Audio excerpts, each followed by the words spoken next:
And yeah, this I said it last week. No show, but here's a but. Kay is here, so of course we're gonna have a show. Yeah. Especially after wanting to do when she was here, and we couldn't go live, even though after she made time to join us.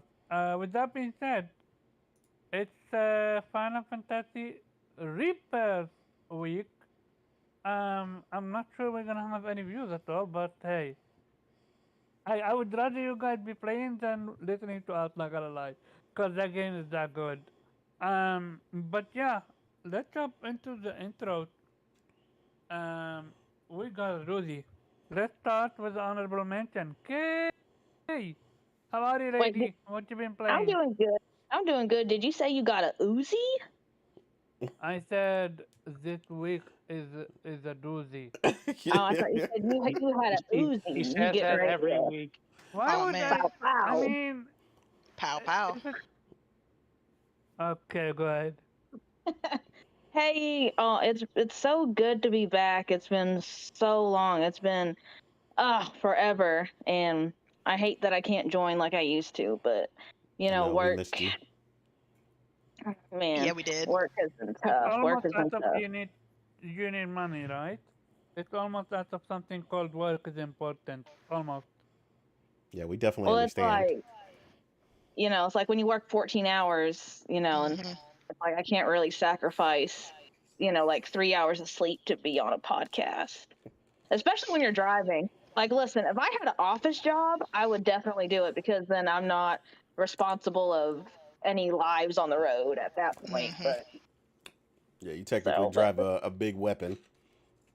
oh yeah, I'm practically driving a train, you know. Hmm. So but it's great to be back, and I've been keeping an eye on Twitter, and there's a lot of shit that's been going down, and oh man, it's been pretty exciting the past. I mean, 2024 has been pretty exciting.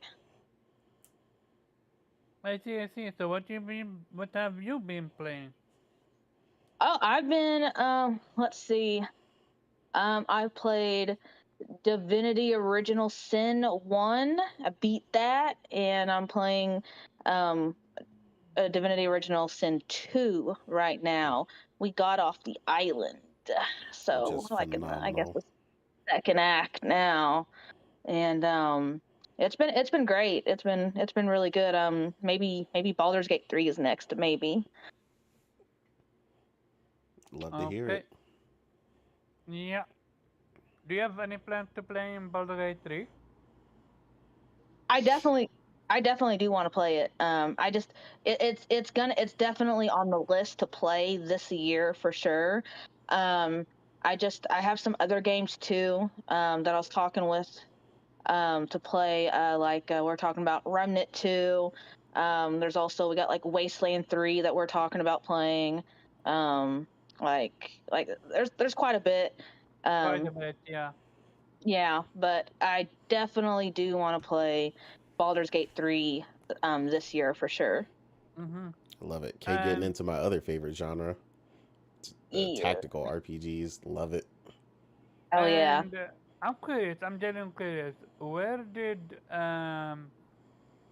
the game for you become from? I will play later to I must play it right now.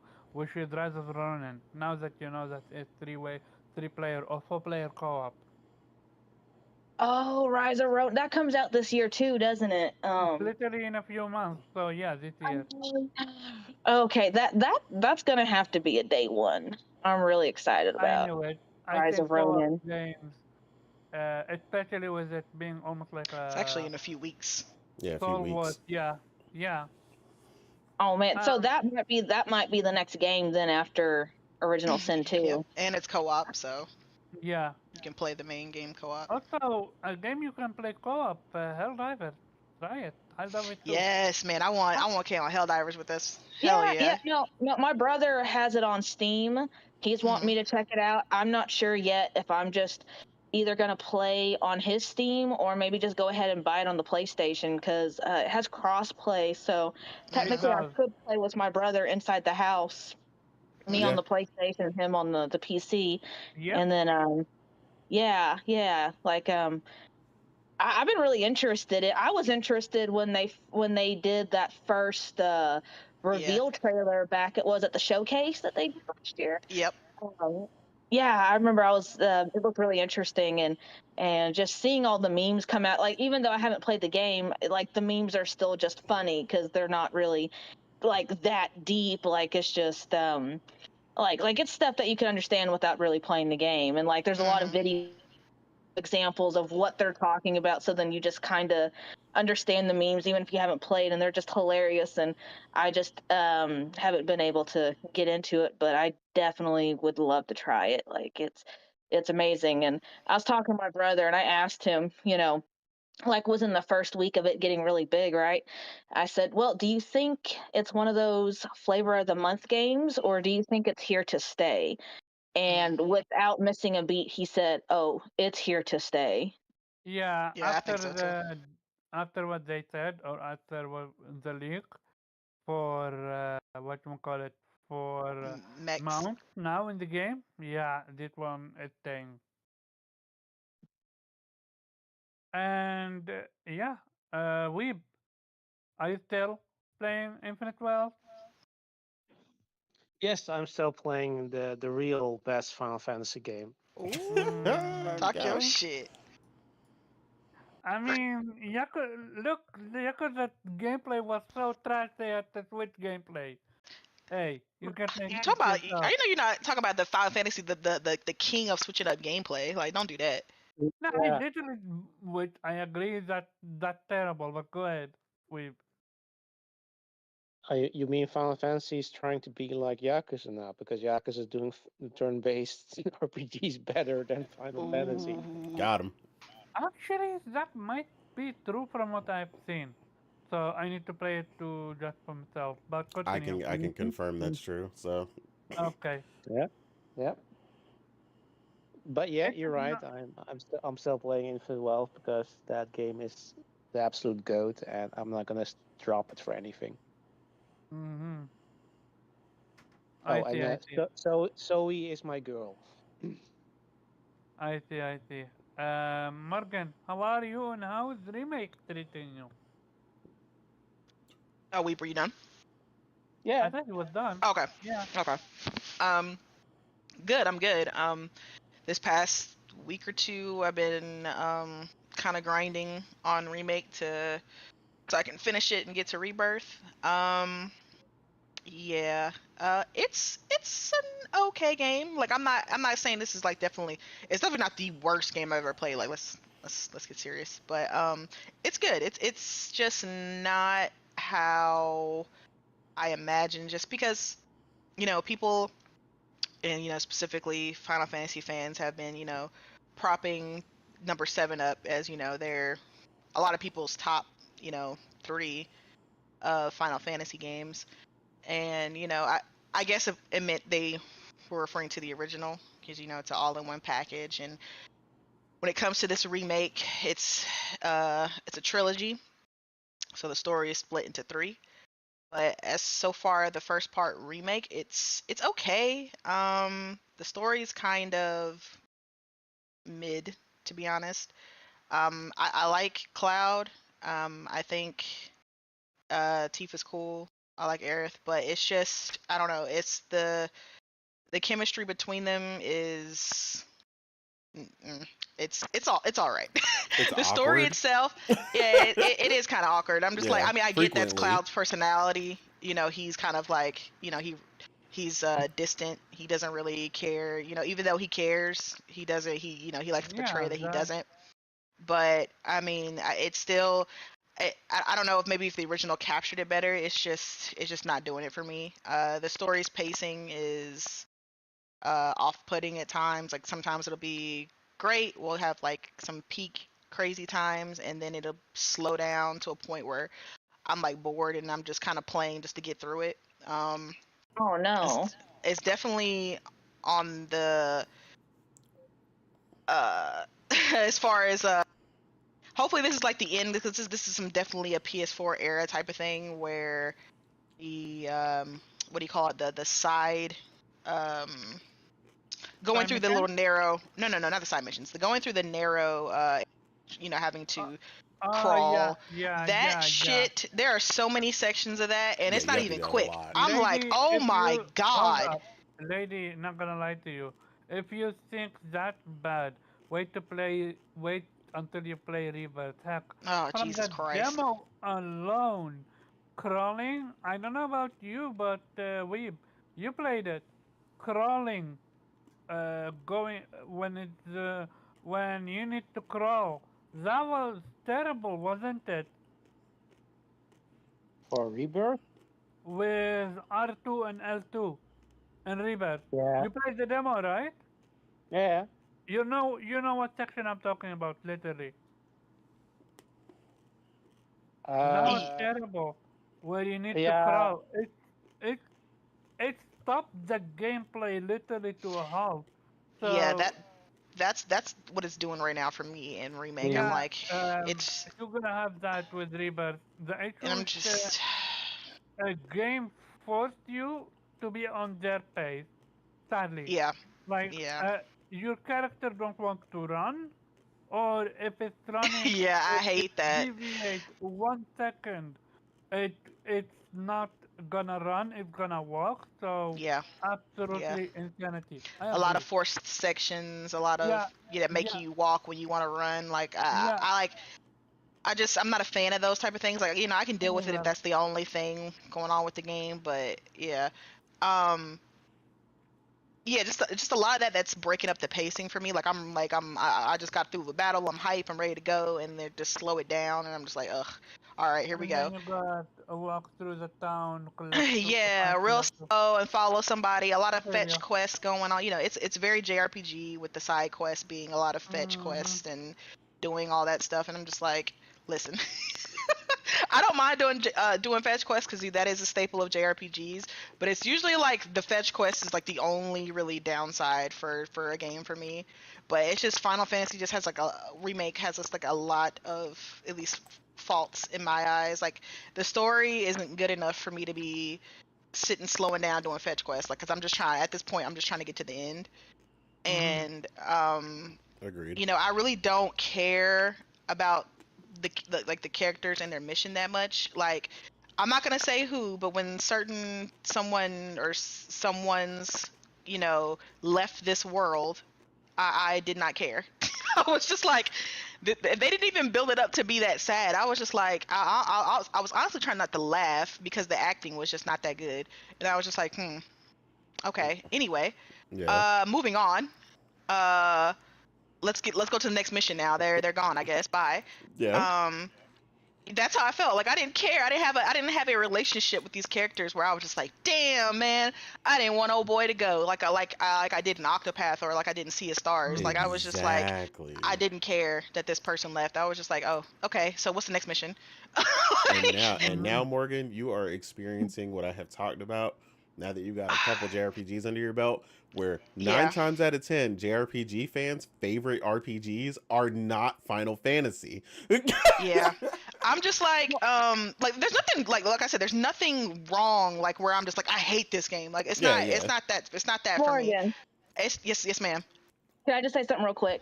Yeah, go The ahead. the energy and the way that you're describing this game, right? Oh man.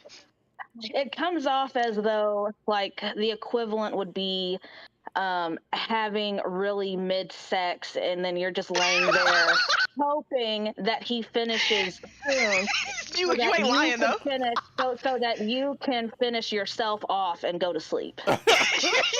If Oh you man. guys You needed are any lying. more, oh my god, Oh yep, shit. Kay is back. Kay is absolutely Absolutely. back. Yes. I'm just looking for an excuse. Like, I need to go get some juice. I need to go to the kitchen. I need to do something. Oh But man.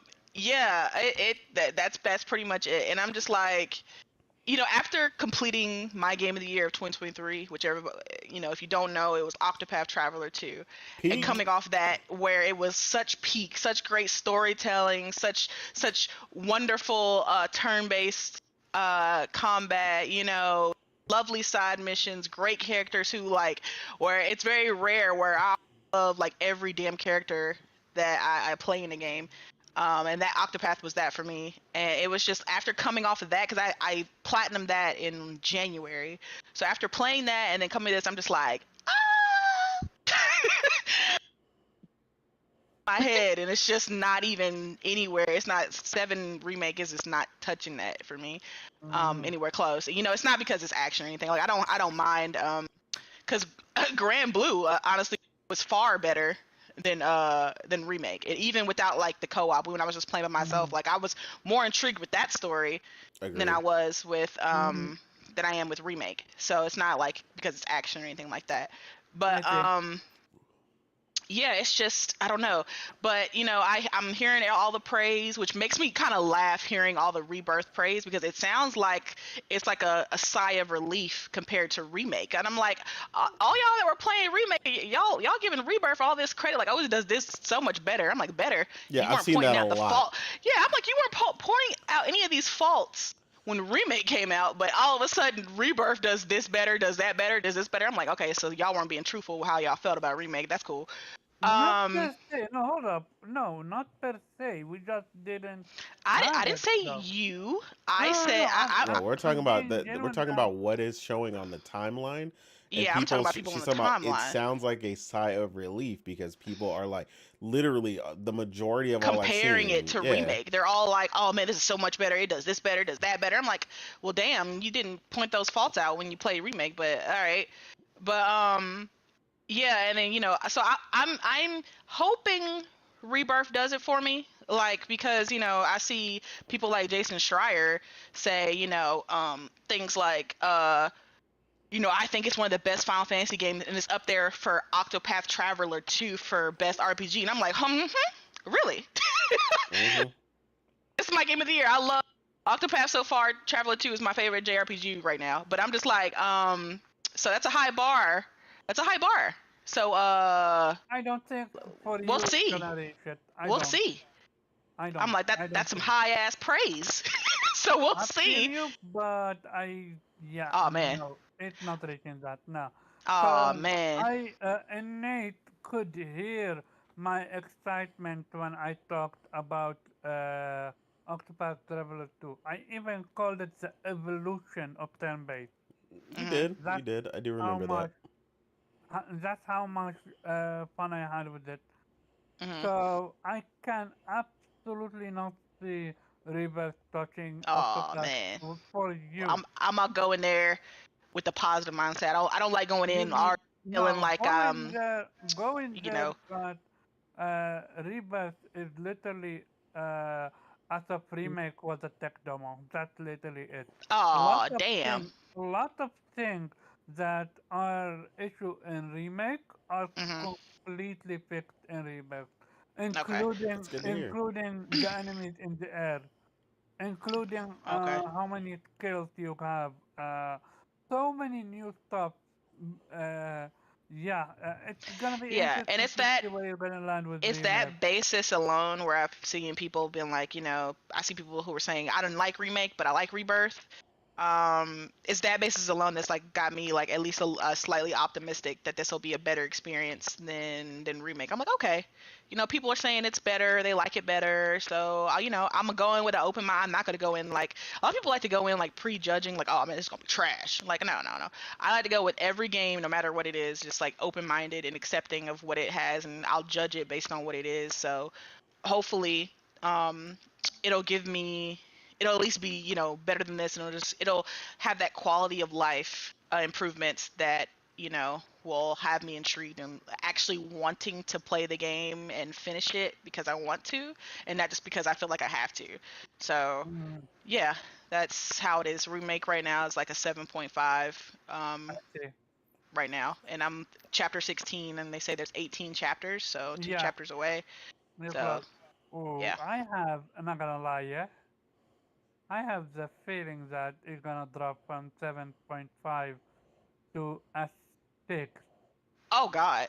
I Damn, have the feeling the I've heard people final say they didn't like the ending. I've heard I that a have lot. no, it's not that. It's Oh, a boss fight. oh Uh, God. you good luck. That's all Oh I'm gonna Jesus. say. Good luck. Uh, God, that's how I've been feeling with all these damn boss fights. Good It, fucking luck. Not yeah, inspiring. although to be Hmm. fair, it give you good amount of checkpoints, but still, good luck. That's all I'm Mm, gonna say. Jesus. Um, I have a question for you guys. Do you Yes, ma'am. feel like Final Fantasy is overrated within the JRPG world? See, um, I can't say that because I've only played remake and 16, so I don't know about the right, entire Right. catalog. right now, I would say yes. Mostly because No, more no, yes. no, but let me explain though. Mostly because no, look, when I'm comparing, I'm leaving a 7 remake out of it and 7 remakes out of it. Why? Because there is already a game exist for that, which is called 7. So everything is You could just say you're already comparing there. mainline Final Fantasies. Yeah, they're just improving upon it.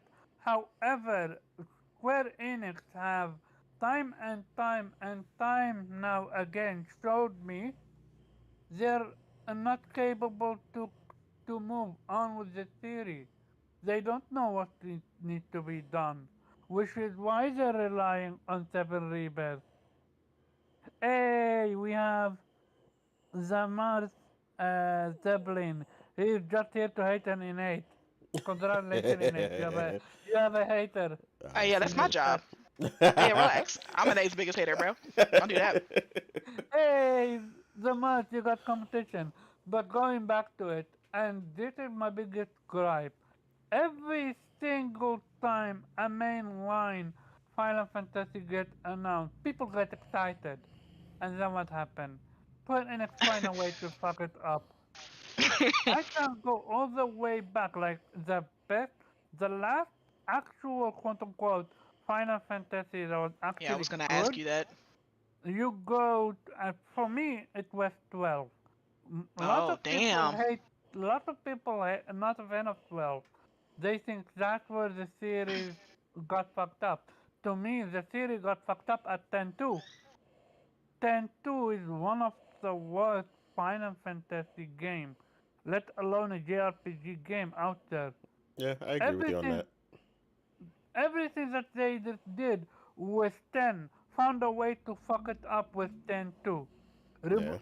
Reusable bosses, making likable, amazing characters become atrocious, taking everything away from what she used to be. Like, adding so many stuff where I'm like, come on, why you're, how do you go so wrong from legendary at 10 to go to 10-2?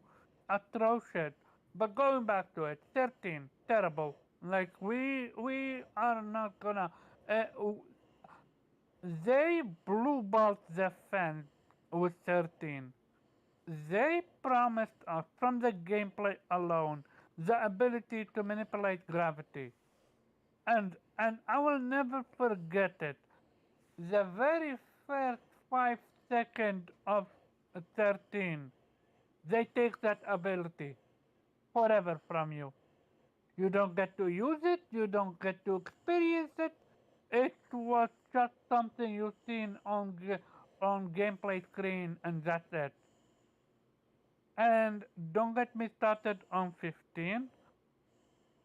God, even now, I truly believe 15 should have never come out. You said 15 or Final 16? Fantasy, Final 15, Final Okay. Fantasy 13 versus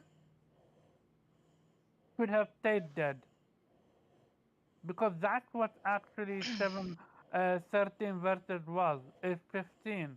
They turned it into 15, Yeah, So and they did. they essentially, what you're saying is they Square Enix just has not improved Square upon Final Fantasy. Square Square Enix have been on a decline, which is why when we saw gameplay for 16, uh, we're like, okay, you're doing something new. One, if this was not a Final Fantasy game, it wouldn't have received so much praise. Yeah. Because again, and I will never not say it, when Devil May Cry 1 out Devil May Cry you, and you tell me 16 was targeting Devil May Cry audience, you fail. Mhm. If I have more freedom in Devil May Cry 1, I'm not talking about 5. 5, I never played 5, but 5 is peak Devil May Cry from what I've heard, from what I have seen. The amount of shit you can do in 5, that's actual freedom compared to what you can do in 16. And for the people Wait, that wait, tell me that you haven't played it? no, I Man, haven't. Omar. I have an issue. I have an issue with Devil May Cry, but that's not my only issue. Is the targeting system is way too convoluted for me. But that's a different conversation for another day. My the most the last Devil May Cry I played, I think it's 3. I played 4, but I don't remember finishing it. But I did play 4.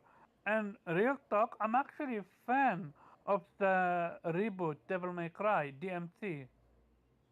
Fuck Mostly, be- you. Oh hey, man. most because I love futuristic setting with magic. That's my jam.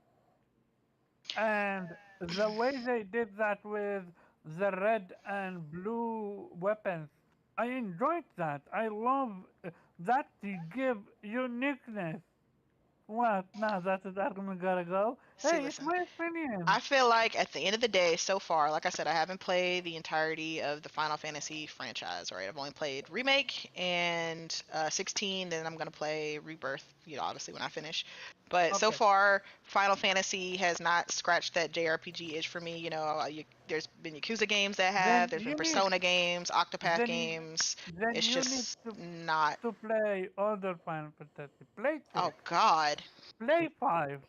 Play 7. Original one. Play 8. Don't No, play no, 8. no, no, No. no, Omar, God no. Omar, you play Devil May Cry 5. You play Metal Gear.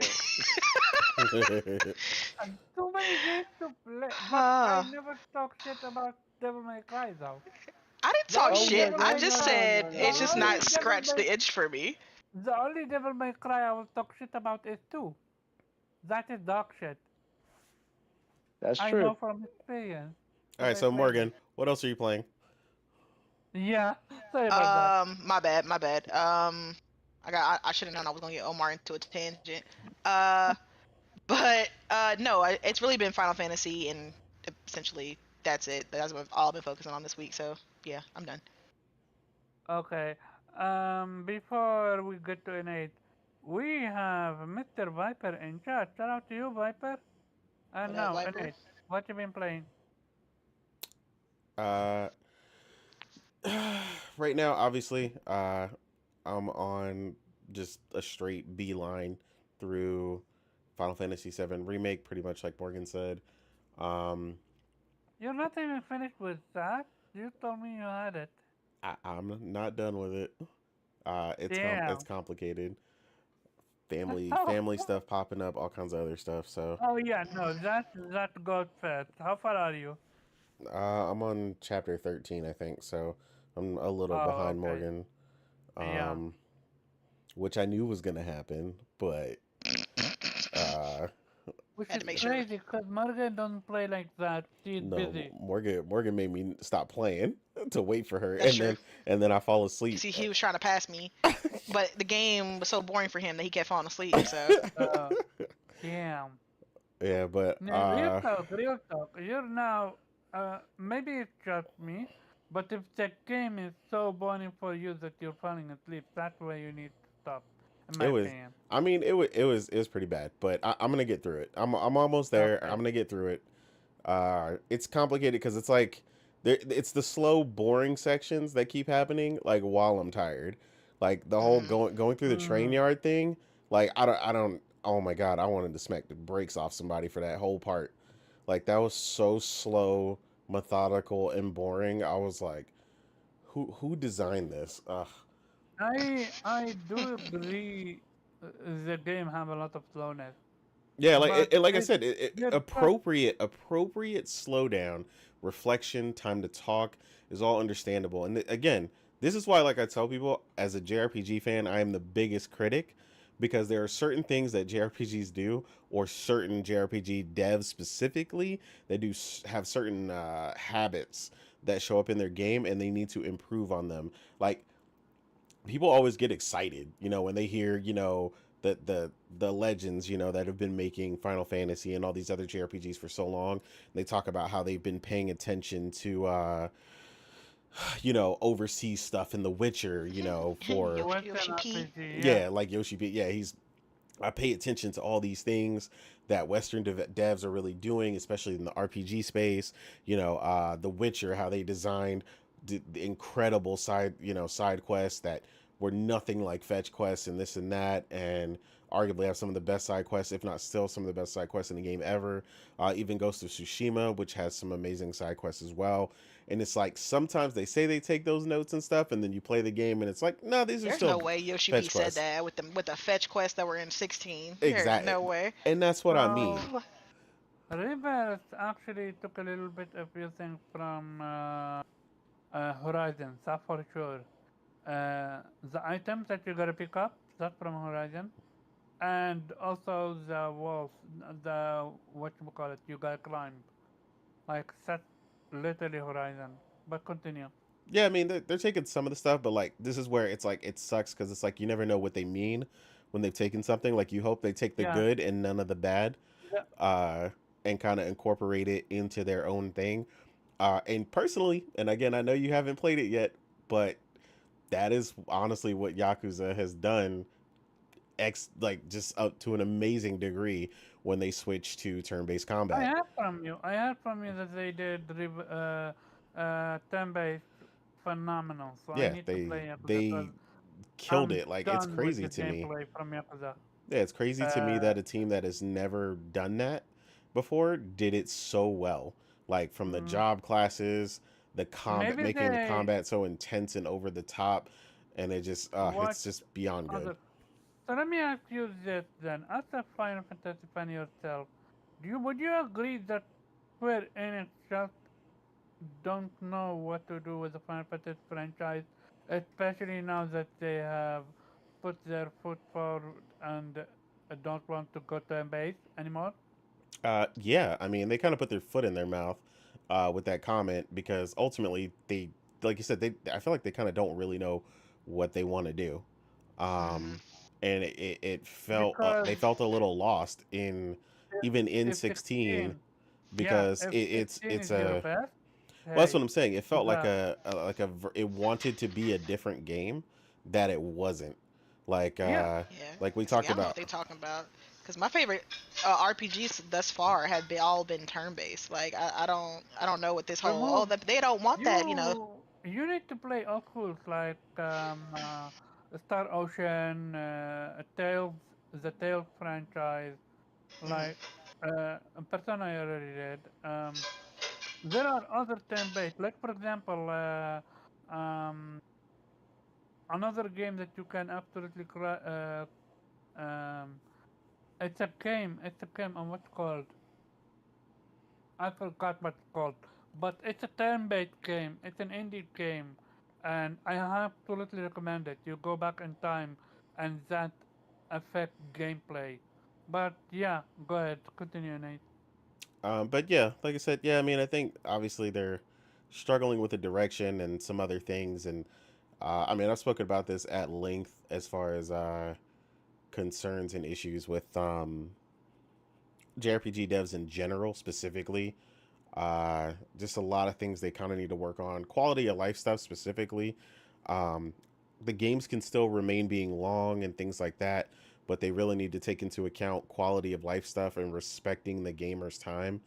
Um, you can definitely make these games just as long without the requirement to grind and do a few things. Another thing they need to definitely take into account, um, which JRPGs are weird. Some of them do it really well, and some of them don't.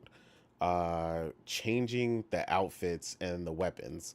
Like if I have a different weapon in my hand, like each weapon should be different and unique. There are too many weapon designs plastered all over the internet and concept art to death that you can't tell me you can't come up with a bunch of different weapon designs.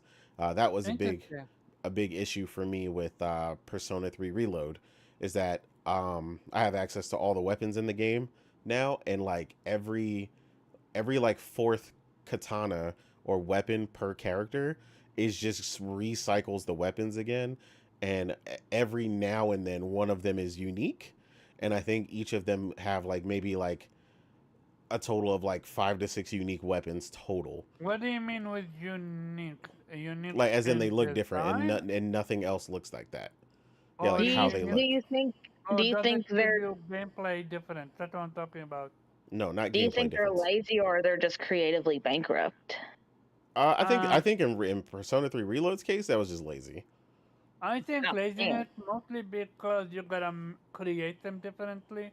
Like, I mean, to be fair, Horizon has that issue. Like, when you pick up a weapon, it is, and another Yeah, one I'm gonna not look the saying other same. stuff. I'm sticking to one genre right now, which is JRPG Yeah, devs. Like I'm saying their issue, I because think most games do that. some of them do it and then some of them don't. No, but I've Hmm. played plenty of games where like not a So, single weapon is the same in something like The okay. Witcher. The So, would Witcher, you this man has say? like 30 like 80 swords throughout the game, and they all have incredibly subtle differences and the Mm, unique so, weapons and unicorn swords and all kinds of shit. Unicorn would you sword. say Seven Remake does that? What you?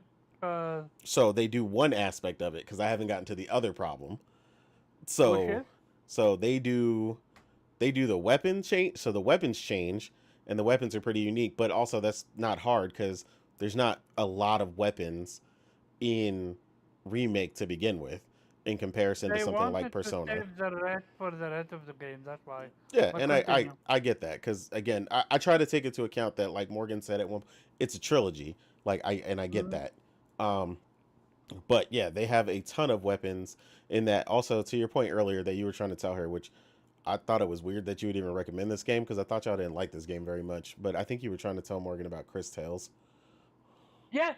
Yeah, because Viper mentioned it in the chat, and I thought that's what you were saying before I Yeah. looked and seen what he said. But I was like, I remember you and him having a conversation about time in that game, and I was like, because Yeah. I avoided it because someone had bought it, like Bari or something, and he liked it, but then somebody didn't recommend it or something. Something was weird about it. I think I was talking to Viper about it.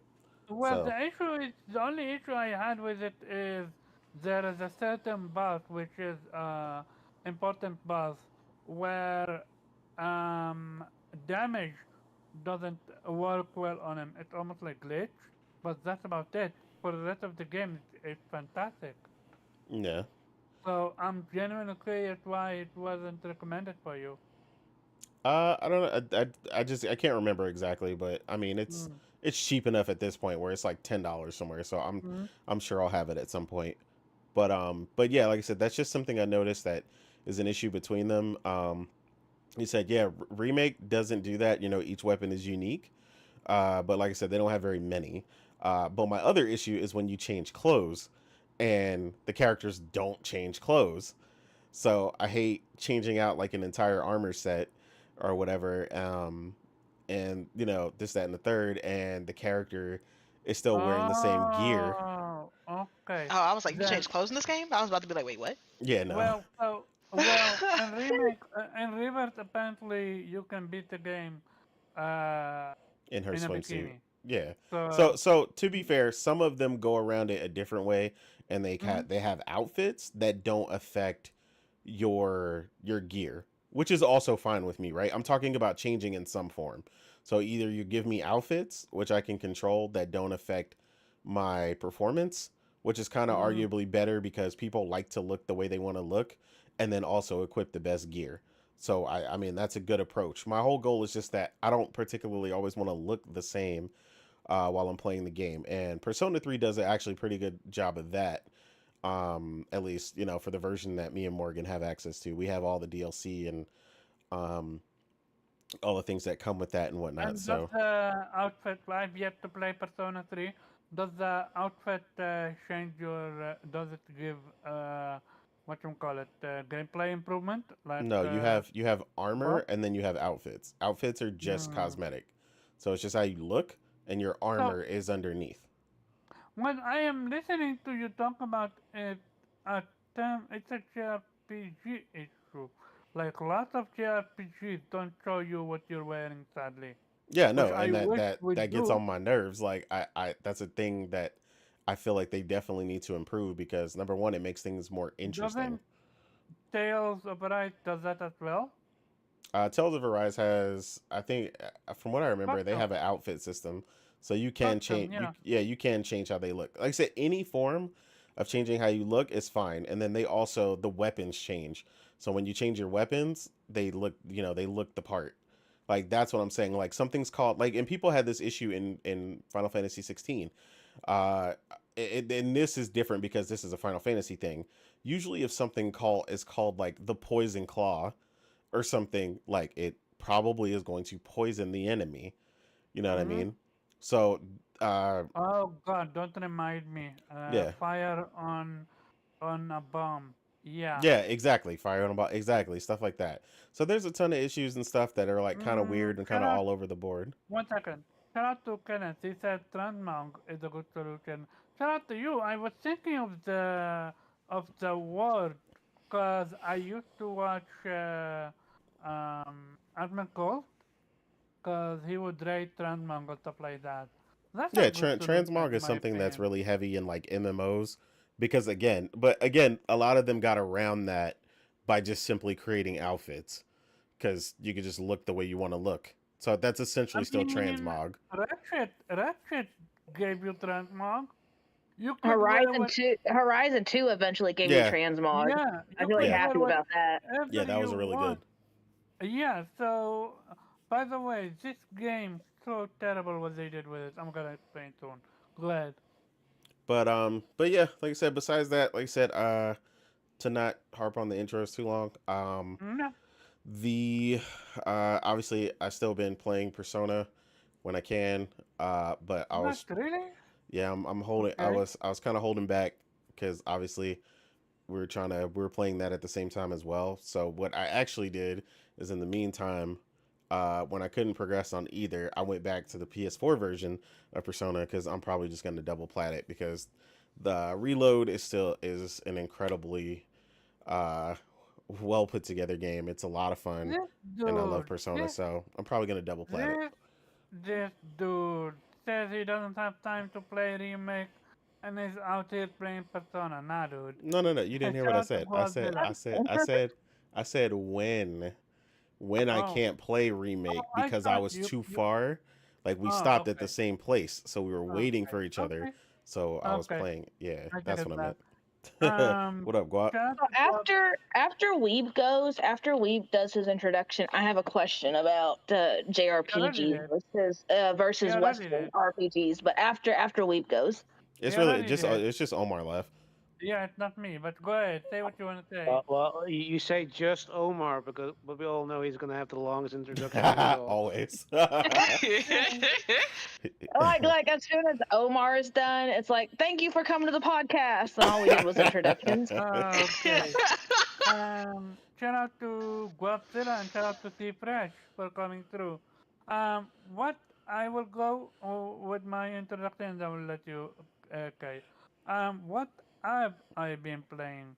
So, real talk. Weeb, are you a fan or not a fan of a Metrovania that doesn't tell you where you need to go? And I'm talking main quest. Am I a fan of it? Yeah. Um, it dep- yeah, I mean it depends, I guess. Okay. Actually, I don't mind it because very with Metrovania, like it's very easy to see. Sort of, it's actually quite typical. It doesn't tell you where to go. Like the original Metro, Um, didn't tell you where to there. go. You can see essentially on the No. map. Okay, this is an area I Yeah. haven't been to, so that's where you have Yeah. to Yeah. go. But and there is the issue I'm having now. I finished every single area in the map, and I have no idea where I need to go.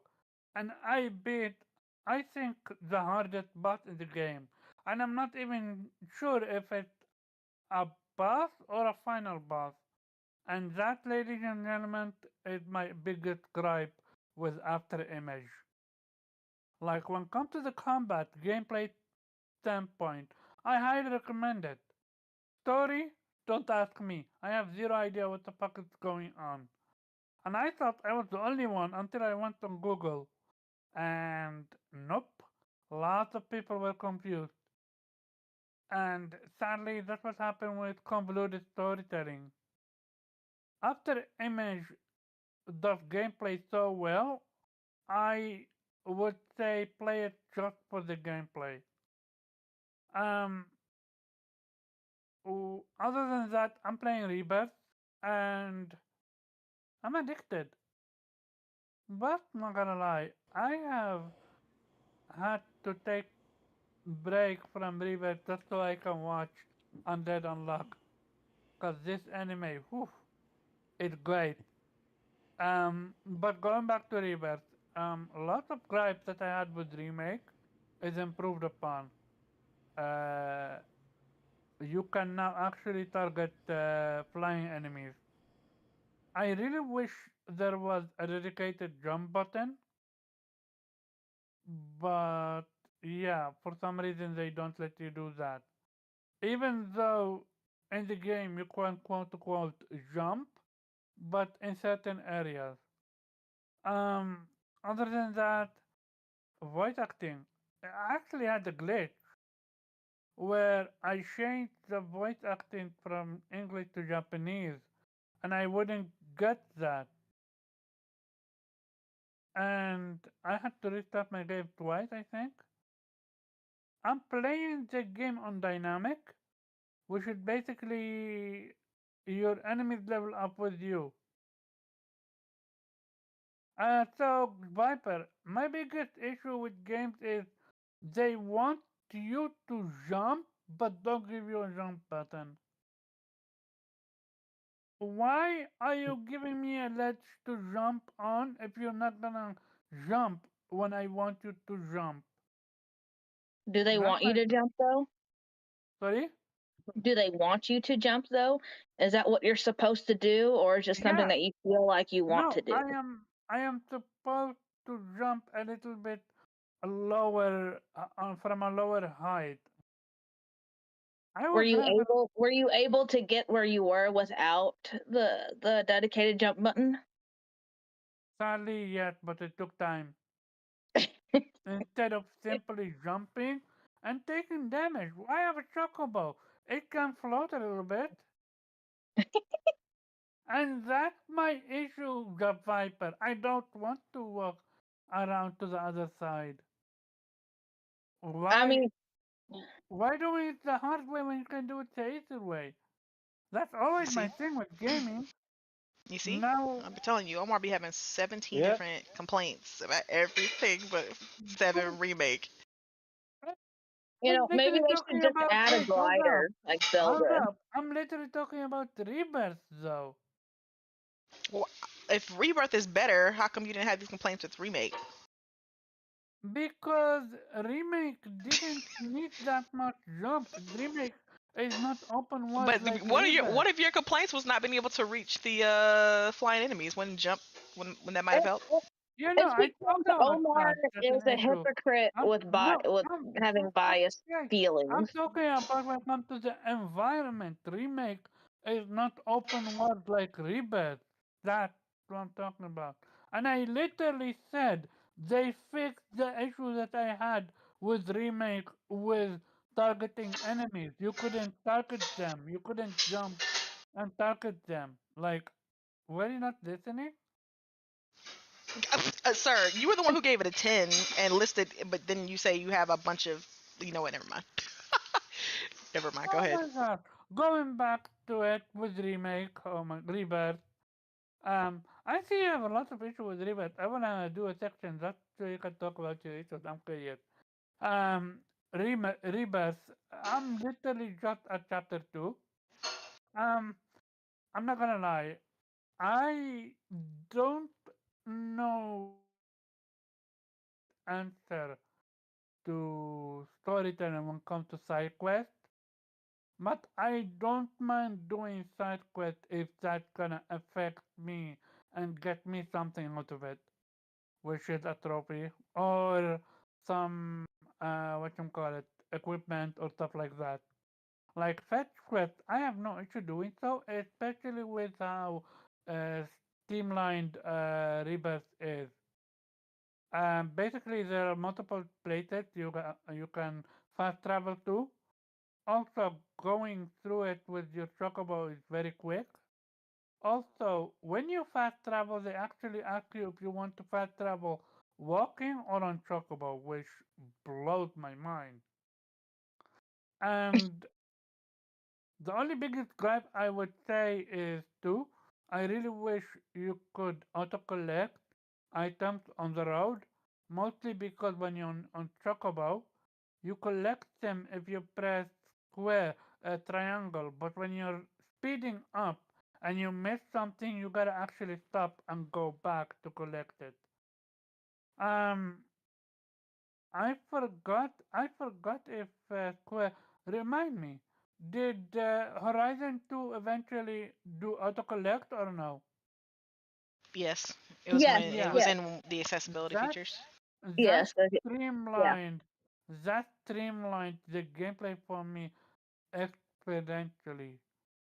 And that's something I wish, especially when they said they took a look at Forbidden West, especially when you're on on Chocobo, you can collect them four at once, but when you're walking, you can only collect one at a time. I believe they're gonna patch it with the patch or something like that. I'm surprised there is zero accessibility features. I'm genuinely surprised about that. But all by all, I'm just at chapter 2, so I can't comment about story or anything. I will say the story starts slow, especially if you. I said it off air. If you think going through that area was rough, the game. I am hurt. I can literally crouch, but I can't walk straight. Sadly. But hey, That's what she video game. said. They don't let you to run when you want to run, and that's my biggest gripe with games like this.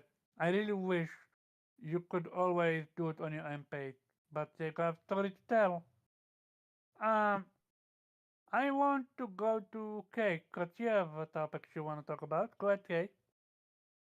Yeah, yeah. I have a question. When it comes to JRPGs versus like Western RPGs, right? Um, so if you had to make one, like if you were doing a comparison of one versus the other, what would be the equivalent for each, right? So which one would be the big titty bitch and which one would be the big booty bitch? Lady, I fucking knew it. I knew it. You're gonna go Yeah, there. Miss K. I actually, real talk. I actually had hope. I had a hope for you. I thought you're I got gonna a hope. say. No, I thought you're gonna say what the which would you give the other one? What make one game? What make one genre better? I was ready to say that I'm not a fan of an multiple endings and multiple choices. That's not my jam. And then you talk about boobs. Only K, ladies and gents. So, well, to Only be K. honest, you never like people have different likes. So some people are boo people, some people are ass people. So it's Hmm. not I necessarily mean, one's better than the other. right, It's just your preferred taste. exactly. That's what I'm saying. Yeah. Viper, if you think that with expectations, then why the fuck are you not, what we call it, in the podcast? Come join. Yeah, leave Viper alone, man. Ah, Mr. Busy. I kid. But yeah, okay. It's Both of them gotta have run has big a boobs. BB. And let's move on, I guess. Man, Man, No, Skyrim Omar, be you have going to answer back the and question. getting multiple BBLs, for that upkeep. fine. I'm gonna go very quick. Morgan, what is Mhm. big boob? What is small boob? JRPG or the Western? Wait, is it big versus small, or is it just one? Well, yeah. Which one would you That say that big? no Which no one? no Omar, that wasn't the question. You weren't What even was the paying question? attention. What was Boob the equivalent? versus yeah, it was boob versus ass. I didn't hear the S part. Okay. Hmm.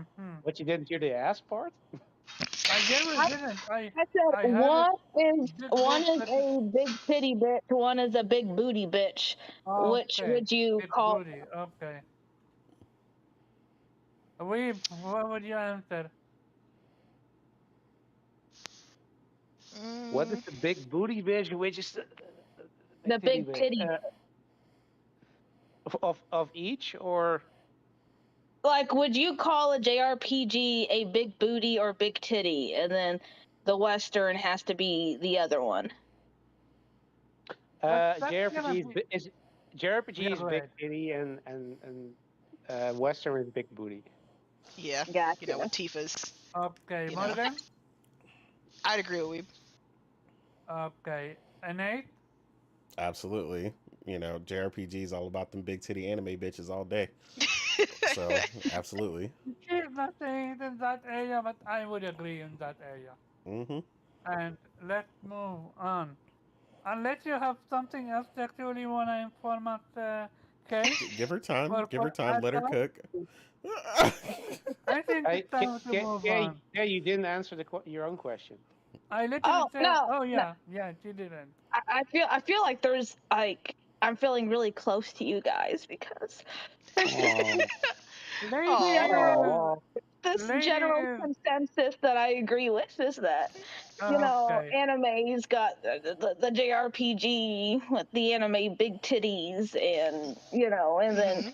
you got the Western girls over there with the big booties, the clapping and twerking. That's Mhm. hey, okay, okay. Well, Oh. a first topic, it's not even a topic, it's just dunking. We're gonna absolutely talk about how team version of Suicide Squad, Kids Are Justice League, have dropped so much since launch that it's now frequently lower than Gotham Knight. Let that sink in, ladies and gentlemen. Yeah, shout out to them running their fan base back to an old game. Let that Jesus. sink in. Gotham Knight. Gotham fucking Knight. Oh my god. So definitely in comparison, Gotham Knights is considerably Ah, better. Absolutely. damn. I'm sorry, Arkham is my favorite and will probably always be my favorite. Yeah. Okay, I Arkham, see you. Arkham City. Okay, I see you. Um, so As it should. facts. industry. So we're gonna start off small and jump to the big one. The Bob, big booty. toys for Bob. I'm talking topic wise. Toys for Bobs announced their independence. They're no longer with Activision. Um, Mhm. what do you guys opinion on that? I'm gonna start with Morgan. Yeah, it was very surprising and not really surprising at the same time. Like, that they went independent. I guess they saw this merger, acquisition, consolidation, or whatever you want to refer to it, as opportunity to get the hell out. They But were is it like, not crazy that they literally was staying under Bobby Kotick, yet the second Microsoft came in, they're like, nope, we out? yeah, I think they probably wanted to leave under. I'm pretty sure they wanted to leave under Bobby, but it was difficult times. It's hard to leave, but after a merger, and the company that just bought you is looking to cut costs. That's what happens during a merger. They're looking at any way to cut costs, uh Exactly. save money, and they were like, oh, we'll leave. We volunteer. And Microsoft was like, oh, okay, fine, that's great. Less overhead for us. And Um, so they took that opportunity and they seized it and they left, and they're still apparently partnering with Microsoft to continue the at least they said Spyro, I think. I'm sure they're probably still gonna do Crash and stuff like that, but now they're their own company. I wish them the best, honestly, because it's hard out here to be on your own, outside of a publisher. So hopefully, Yeah, they'll be able to work on other IPs other than Crash and Spyro, and they can maybe work on what they've been wanting to work on, which is why I'm assuming they Exactly. left.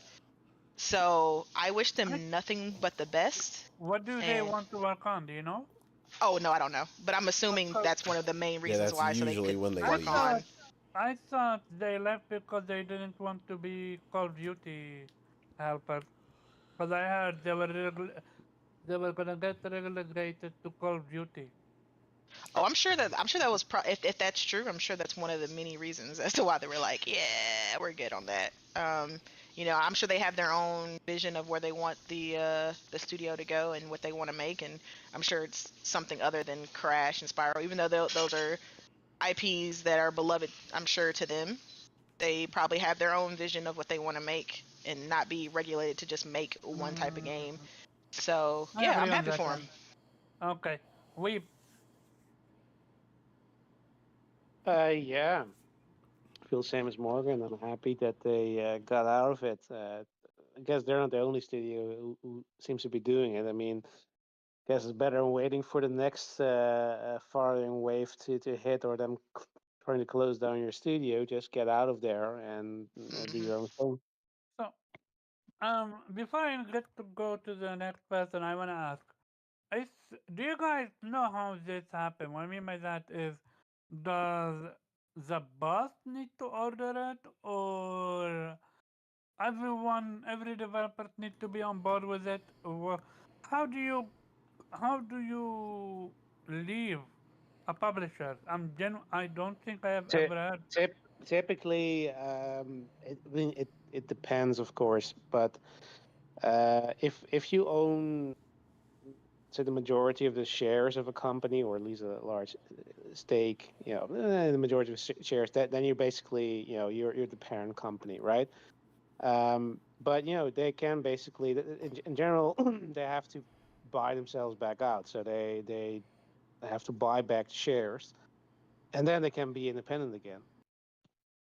Mm-hmm. That's it. Okay. So the owners of this typically are the people, who founded the studio, the probably the CEO of that company, uh, or maybe his partners. They have to get back those shares, and if the parent company lets them, then that's yeah, then they can settle that way, and then they can become Okay. independent again. Okay. Hmm. Kay, what's your thoughts on Toys for Bob leaving? You said toys for Bob Mhm. leaving? Yeah, like Uh, Spyro, Yeah, Crash. yeah, yeah, yeah, yeah. yeah. Spyro. Yeah, yeah, yeah. I know exactly who you're talking about. I just wanted to make sure I understood what the question was. Mm, No, not Um, those though. you know, Okay. they said they weren't being like they said that they weren't being shut down. They were just being downsized.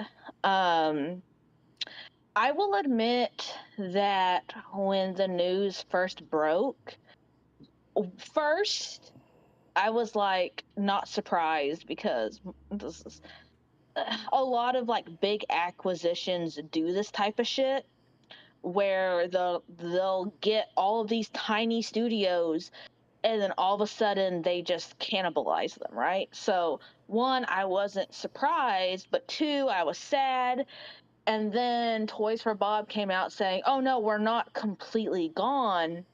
We're just downsizing, right?" yeah. and and at first I was like, but still that's sad, right? Because you're Mm-hmm. still having to, because these are real people, with lives and responsibilities and bills to pay, and they need money for food, and it's just just it's just sad in general, right? And then all of a sudden, like just little by little over time, like within the past, I guess you would say month, two, like maybe two, like yeah, well, like just within the month, slowly it's like this publisher is is laying off this many people, and it became, it's like they're almost staggering the news of layoffs, because it was just one, and then it turns into another, and then it turns into another, and then all of a sudden you have 40 people from Gorilla laid off, and one of their more prominent social media faces, Chantel for Horizon, is laid off. And then it becomes like you're focused on, especially if you're PlayStation, like anything that happens with Xbox, you're gonna immediately shit on it, right? But and then all of a sudden, you see Sony affected, and then you just start, and then if you just take a step back and look at the big picture, you realize that it's not just one publisher, it's the It's the industry. industry. The Yeah, industry itself is taking a hit. yeah. It's taking a pretty big hit. Like it's not Okay, one person that's laying off, it's everybody. Even if it's 20 people, 40 people, whatever the number is, it's every studio is having to like having to let go an X amount of people, even if it's small, even if it was like mm, 15, but still 15, that's 15 people, yeah. individuals, So, people that need food, people that have kids, people that, if they live in California, they're spending $3,000 on an apartment, you know. so, So um, it's a little distressing, and it's alarming. It makes me feel sad for the people that are being laid off, and it does make me concerned for the industry as a whole. mhm. And I and it makes you wonder about the past games that were made, and it makes you think, okay, what does the future hold? Because this could be a sign of the industry shifting to a different a format, maybe a different, Mhm, like something in the industry is going to have to change, Well, you know. I think you're seeing mhm. a restructuring is ultimately what you're Yeah, alluding to, yeah, because So, obviously Toys for Bob, the original news versus them just now going independent is actually good right, news, because now they're going to be able to retain themselves and right, basically kind of do what they want. So that much is they good do news need from right. that. they do need a publisher though, so there's that. Yeah. Yeah, But I'm gonna, so since Kay opened the second topic, I'm just gonna say it right now. Shout okay. out to Mr. Payo, who is the one that collected this. We are 2 months into 2024. This is just 2024, eh? This Yeah. is not last year. This is this year alone. These are the layoffs confirmed. Microsoft, 1,900 people. PlayStation, 900 people. Unity Software, 1,800 people. Twitch, 500 people. Riot Games, 530. Discord, 170. Playtika, 300 to 400 people. Lockboy Interactive, 125 people. Pixelberry Studios, 120 people. Metaverse World, 70 people. Um, and you can go on and on and on. And I didn't mention the rest, which is 1, 2, 3, 4, 5, 6, 7, 8. Like 8 more studios. And mind you, this is not everything. Like just after after the PlayStation news, literally a day or less than a day, we got news for another layoff. I I truly believe the industry have screwed themselves in a way. And I'm You know, finished mostly. So here's the thing. you know This what's is not funny? my, Like yeah. a year and maybe a year and a half ago, it was what's his name? The guy for PlayStation. I want to say his name is Shane. What is it? Um, I'm having a brain fart. Herman Host or Jim Ryan? It was Jim Ryan, and was it Shane or Sean or Talking Sean about I'm Sean Layden. Layden. Sean Sean Layden, Layden. yeah. Sean Layden, like a year and a half ago, came out and was saying, like, these big AAA budget games are going to be our demise, and we need to scale back to shorter games. Like, so that makes me question, um, if these big AAA games that are like, they try to make them as long as possible, which is great for us because that's like, that makes the value of how much you spend go even further, right? But it's like how many people they have to hire and the budget that they're putting into it. It's like, is that part of what's causing all these layoffs, where it's like they can't afford to have this many people, even though they needed those many people at the time. Now they're like, okay, we need to cut budget, so we're going to have to lay off so many people. Like, it makes me wonder if that has some kind of variable into what's going on right now. So the issue is we so how do I say this? Nintendo, they started doing their own thing, eh? Hmm. The, N8, the Switch. How many generation is it behind? Would you say? I mean, it's somewhere between like PS. It's like a high end PS3. So yeah, it's pretty How far is it? back. So the Switch is 2 generations behind.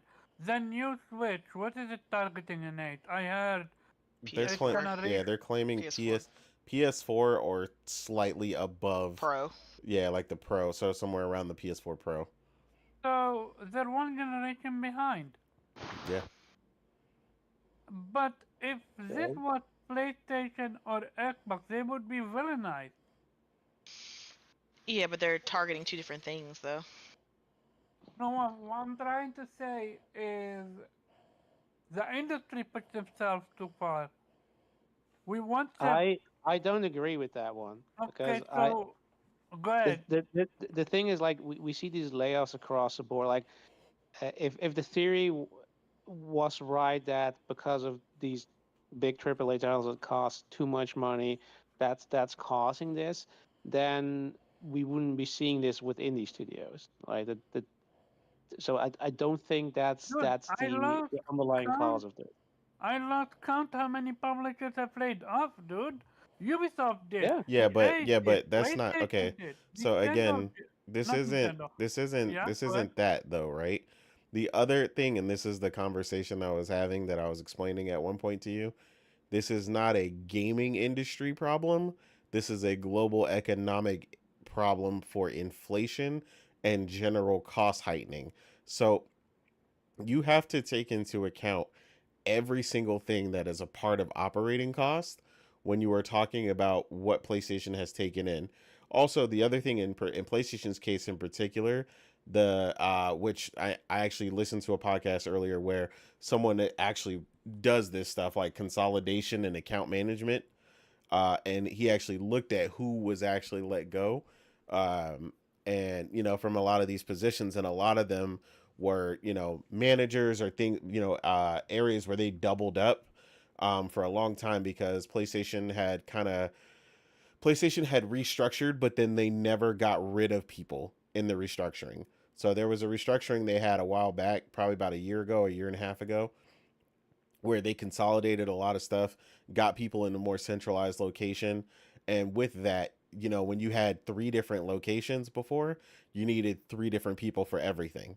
So a lot of these people were community managers, VFX managers, so on and so forth, where you don't need 10 of those people in one location. Um, No, that makes sense. Because I feel like for the past year, yeah, definitely in the past year, inflation has increased exponentially, to the point that even McDonald's themselves came out and said we're too expensive, that the poor people ain't coming to us no more. Yeah, You know. they're on Yeah, where's average. the dollar menu, Yeah, man? they're on average $13 for something like McDonald's. Like that's crazy. Yeah, Like you like, used to be able bitch, to I'm go not paying there. My 13 for no my damn McDonald's. my issue is this. Um, need do we know of any layoff on Nintendo? No, you don't. But something you're missing with Nintendo. Nintendo positioned themselves already in a primarily profit based scenario, and they've been exclusively profit for a long time. They haven't restructured anything, and they haven't moved anything. But at the same time, what has Nintendo done that you've seen that would cause for any of that? Like they're just doing They business as usual, which is Well, they fine. stayed one generation or another thing is that just because it wasn't reported doesn't mean it didn't happen as well. Yeah, but they their stayed. their profit margins are high as shit. Like they've been purely profit for a long I, time. So I'm if be it honest. comes I up, feel you like won't see it right now. Nintendo holds a really tight ship. I feel like they just they're very they hold a very tight ship. They're like, okay, we know what we can make, and we know how many people, the lowest amount of people, number of people we need to hire. So Yeah, they they didn't go are on hiring sprees during COVID. They right, didn't do right. all these other bad practices that happened at all these other spots. They didn't do. So Yeah, and in the we know meantime, while that everybody else was Nintendo are incurring new like costs, they didn't. they're penny pinchers, and they're also the type to go after, like, I swear, if someone was 5 years old and they did something about Pokemon, they would sue that 5 year old. Like, they're just you know, they're just that's just their nature. So yeah, so I feel like if anybody was to like avoid what's going on right now, it would be Nintendo. um Okay, so maybe, yeah, like what you guys were saying with look, inflation.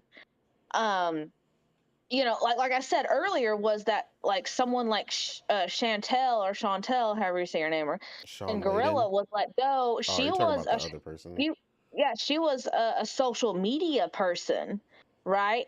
And yeah, she was the more public figure known, but that doesn't mean that she was the only person with that job title. And I do know that she was one of the newer faces. So, and you know how companies go, the newer you are, the first on the list you are to go. the And issue with that I would say is this: when you have look, if this was Naughty Dog, I would understand it, cause Naughty Dog layoff made sense, cause they killed what you call it faction, but You're yeah, going to ask Gorilla about Insomniac and Gorilla and the people and why but they were Gorilla, successful. specifically Gorilla and Insomniac, It does that not. should be So an let me explain. That does not matter because if there are redundancies within those teams, right, they are still going to go. The people who are affected are not going to affect the operations of any of these facilities or these developers. That is the key of what happened here. Remember, you got to keep in mind what I said earlier. They had a restructuring a year to a year and a half ago and never let mm-hmm, anybody go. So eventually those redundancies come up, and you know why they come up? Because the one person everybody keeps talking about, Hiroki Totoki, and what he said and talked about trying to increase profit margins. One of the ways you do that is you get rid of redundancies within each of your subsections, and then you reduce operating costs. Other things that are right, obviously happening, most likely as well, which other people who have had more higher end jobs have spoken on. They were like, I know one of the other guys I listened to in particular, he was stating they used to always have a meeting in Cancun, Mexico or something, or they would go to Jamaica and for like a week and have like a business meeting with all the managers. Well, guess what? When it came down to it and it was time to cut costs, you know where the business management meeting was? It was at Chili's down the street. It wasn't in Jamaica no Not more. Chili's. Yes, I'm dead serious. I Hey, yo, Michael Scott get style. that. Okay. I'm be getting that chili queso for an Yeah. appetite. But that's what I'm saying. Oh, big fat cribs. You see how big that cut was, and then he was like, "Oh," and then when you get told to go here, there, and everywhere, you get told you need to stick to per diem, or you're gonna pay it out of pocket. If you're not sure what that is, Omar, per diem is when you are given a set amount to spend per person that is on a business trip, and say you get $25 a day to eat. If you go over that, that is coming out your own pocket. Like, Yeah. but when when companies are really super successful, and everything is profitable to an insane degree, and they don't care.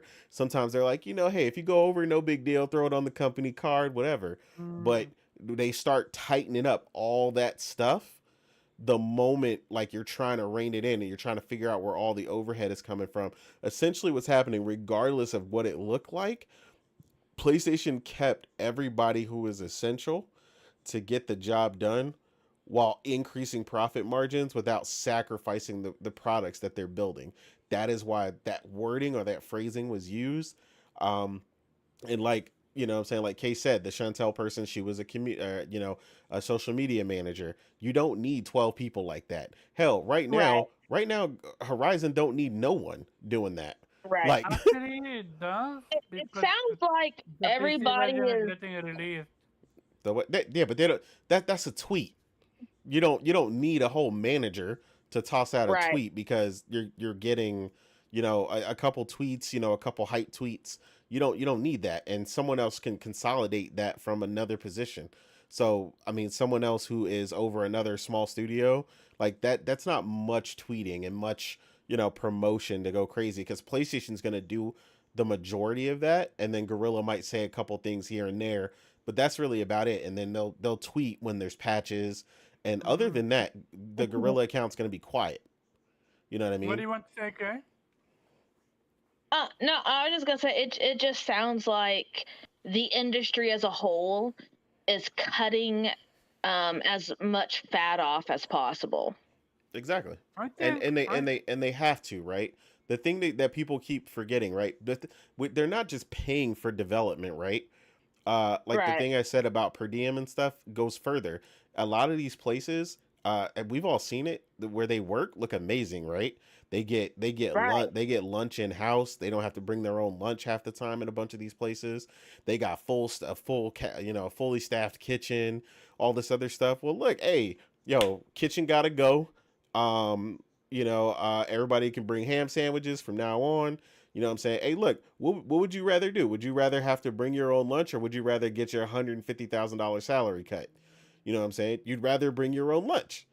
You know what I yep. mean? So they're gonna cut that. Like, there's all these extra costs associated with running these businesses, the operating costs.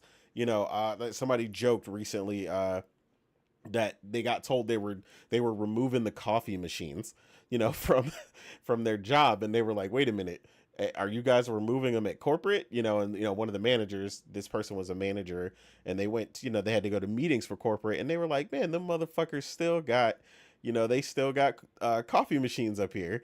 But of course, as they say, the shit rolls downhill. Like, we're not going to get rid of our coffee Yep. machines, but we're Mm. going to make y'all get rid of the coffee machines, and I we're no think that's longer going what to provide happened. snacks. You know what I mean? Y- This is what happened with uh I forgot which studio they closed, but they closed one studio. Go ahead, Kay. You want to say something? I I'm was gonna just look gonna it up. say, you know what? Like we're talking about that, and if you actually think about it, it makes it even more sad if you were to just lower the upper epsilons people's Being what they pay get paid. salary whatever just by a little bit like a small Uh, percentage they that never do that. technically you wouldn't have to lay off those people. Oh, very true. But yeah, they definitely not doing that. Yeah, they not doing that. Like, Doing that. They ain't doing So that. You you know want that. you want something No, that they're gets gonna get a bonus so after. They're gonna get a bonus after they let these people yeah. go. Yep. So Hey, exactly. hey, hey, one hey, person welcome to capitalism. Hmm. so Mhm. one person actually did that, which shout out to uh JF Slot. He said with all the layoff Xbox and PlayStation did, the reason we are a fan It's because of you got okay. So basically, Nintendo CEO wants half his salary to prevent layoff, and it worked. Yeah, I mean, Why so that sometimes uncommon today? Former Nintendo sometimes it does president happen. Satoru Iwata. Yeah, I mean, but again, you do it on a case by case basis, right? Because some places, they might do that and they still might struggle because the operating cost is still too high. You know what I mean? Like they might have done that temporarily because at the time, Nintendo was launching their product, so they're at their height of operating costs, and then, 6 months down the road, it rebalances because they're back in a pure profit state. You know what I mean? Like Nintendo you is never not know what it is. Nintendo is not bound to criticism though. They fucked up on multiple occasions. Shout out to Fresh. They charged $60 for a remaster of Cyber Sword. That was literally identical. Not to mention, they released To be fair, that's their stupid ass fans for picking that shit up. But yeah, that Pokemon game. I forgot what's called. That yeah, was you're talking about the most recent atrocious. one, Scarlet and all that. Yeah, Yeah, yeah. and it And sucks. It sucks. I was gonna say that but sucks, but at the but same time, it uh, still sold 25 mil. yeah, but the game was still good. Like it was performance issues like crazy, but Dude, the game was still good. dude, the I'm not. game was I'm broken telling you, beyond belief. I'm not gonna tell you that. I can only speak from my personal experience. The game was still good. Okay.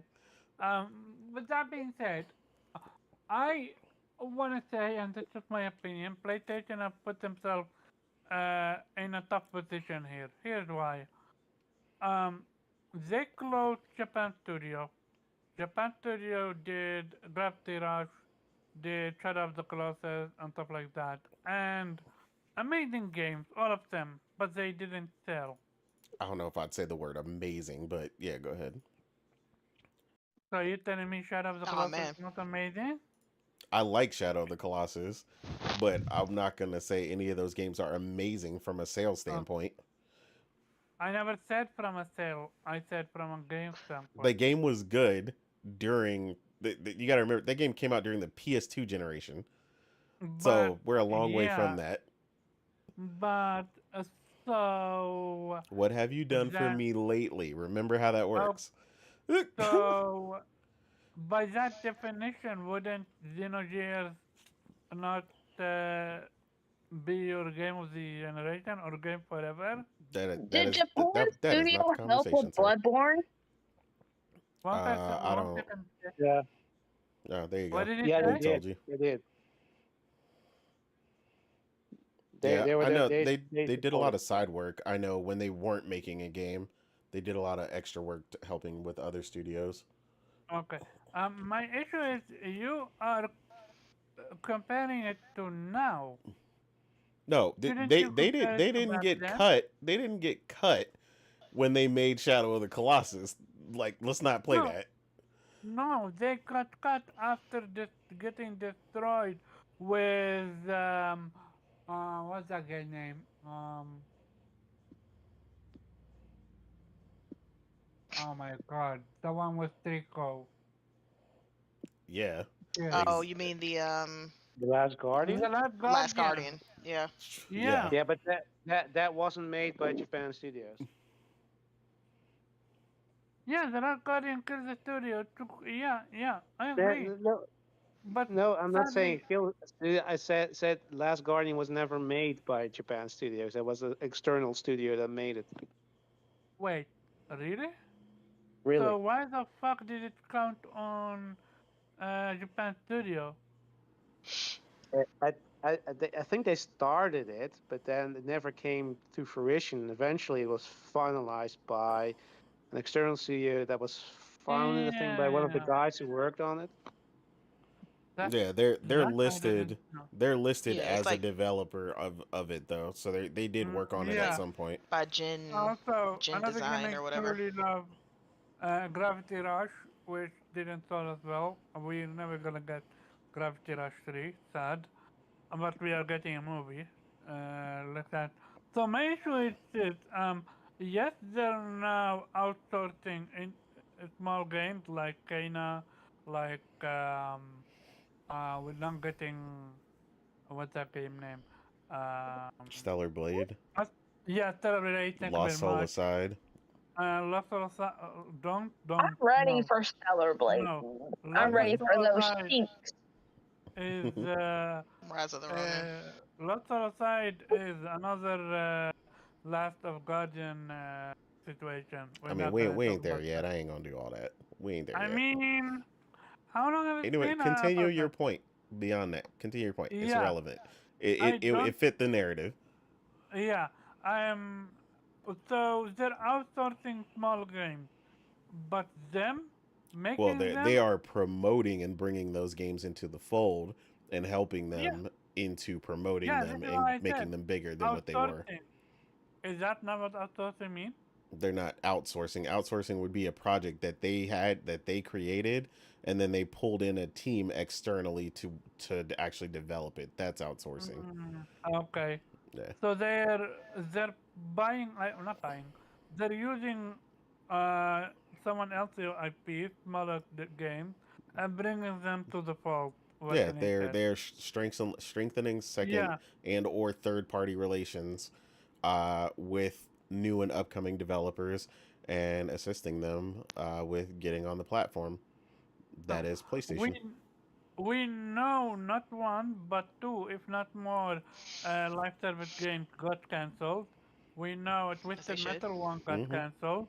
Good. I don't know about another one, but I had another game, but also cancelled. Another Mm, And Twisted Metal Twisted loaded. was Metal canceled. one, and there is also I read somewhere that a game that was being worked on for 8 years got also can or 6 years got also That is cancelled. that is that is not PlayStation. Okay, That thank you game very is much. that game is from Activision, and that was Uh, Blizzard's game. no, that, if you don't know, I'm talking about different one, but okay. That's Going back that's the to one it. that was stated recently. That was canceled Uh, after 6 years of work. Question. okay, Quick so question. Who did Astrobot? That's Astra, um. so yeah, Asobi. Asobi. Yeah. Adobe, yeah, Oh, okay. and they're still working. With that being said, uh, a lot of games live service is cancelled, and clearly PlayStation Good.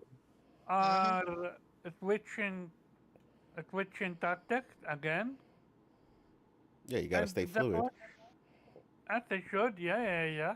You know what? I have to be honest. I'm not afraid of Xbox buying everybody. I am more afraid of Tencent buying everybody. We're They gonna bought we're gonna talk they about bought Tencent. Sumo. They bought Sumo, okay? They bought Sackboy's Adventure, and we love that game. My family loves that game. That I love was that. Hey, hey, that was so blame good. blame PlayStation. They didn't buy Sumo.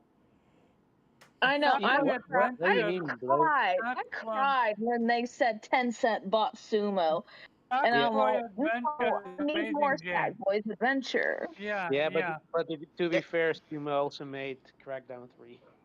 Oh, yeah, Hmm. don't dang. worry. We're not talking Sumo's about that. still yeah, We're Sumo's not still talking about available that. to make Sackboy, so it's okay. So, going to it with Tencent, another layoff for Tencent, and not layoff, but more Sorry, you of, never finished your point about Sony. well, yeah, but she touched on another point. So, okay, very quick then. With with the industry heading, where do you guys think what PlayStation need to do to fix it? And do you think day and date is gonna come now? Oh, I can With go first because I got yeah. it- So do I think it's gonna come? Not yeah. anytime soon. Am I gonna say never? No, because never's not doesn't exist. Like they could Mm-hmm. always do it. Plenty of companies, like I said, we've witnessed plenty of companies like Microsoft making a dozen stupid decisions back to back that cause them to cannibalize and destroy their own player base. So Mm-hmm. yeah, I mean, yeah, PlayStation could definitely be that dumb. I mean, it's not helmed by the same people. Um, you'd like to think they're smart enough. Uh, Now, to a different question, is it smart? Absolutely not. Um, th- Basically, right now, you say to fix it, PlayStation did exactly what they should have done. They cut the fat, stay the course, and keep it moving. PlayStation is on top for a reason. They recently retracted slightly from 25 million to I think 21 million projected PlayStation 5 consoles within the end of their fiscal year, and they are pretty much on track for 22 to 23 million. So they're probably going to exceed that. Um, so good on them for adjusting their projections. Like I said, everything right now looks like it's on course. Yeah. They are doing exactly what they're supposed to be doing. That delay between 2 to 3 years, minimum 18 months for their single player games is perfect. Obviously, the live service games day one is proving that it's thriving. With Helldivers 2, again, there's nothing to fix. They got rid of a lot of major overhead costs and redundancies. Stay the course, keep everything tight, and they should be on track to develop and show us the games that we've been waiting on. They've clearly been laser focused thus far. Um, Right. Hopefully, the transition with the interim CEO doesn't disrupt anything, because that would be a really big mistake on their part. Because, and this is where I say a lot of this stuff would be a mistake. Um, you have to keep in mind something like day and date, especially if you start that this generation, you're cutting PS6 sales in half potentially, if not more. And think people forget the amount of revenue PlayStation generates from having other products primarily purchased on their platform. So even the free to play games like Fortnite and so on and so forth, Right. us purchasing V Bucks, or Kay's daughter who loves Minecraft purchasing Minecraft coins on PlayStation, PlayStation gets a cut of all that. If you cut all Right. that out, and the next time around, Kay's daughter is like, I want a laptop, and she gets a laptop because she's like, all the games are on there. It'd be stupid for me to get a PlayStation as much as I liked it. And she gets a laptop. Now she's playing because Minecraft has more mods and more this and that. So now her primary game makes even more sense for her to get into playing on PC. And she just foregoes that altogether. Now whenever she purchases stuff, or maybe she gets into Fortnite or whatever, PlayStation starts missing out on all that revenue, all because they went day and date, and potentially, ultimately stopped the reason for any of us to essentially need that device unless you are console only. Um, and that would just be detrimental to an extreme degree. So that's why I say it just does, the math doesn't add up, and they would be incredibly stupid to do that. So yeah, like I said, when you said, do they need to fix, what can they do to fix? There's nothing to fix. They did exactly what they should have done.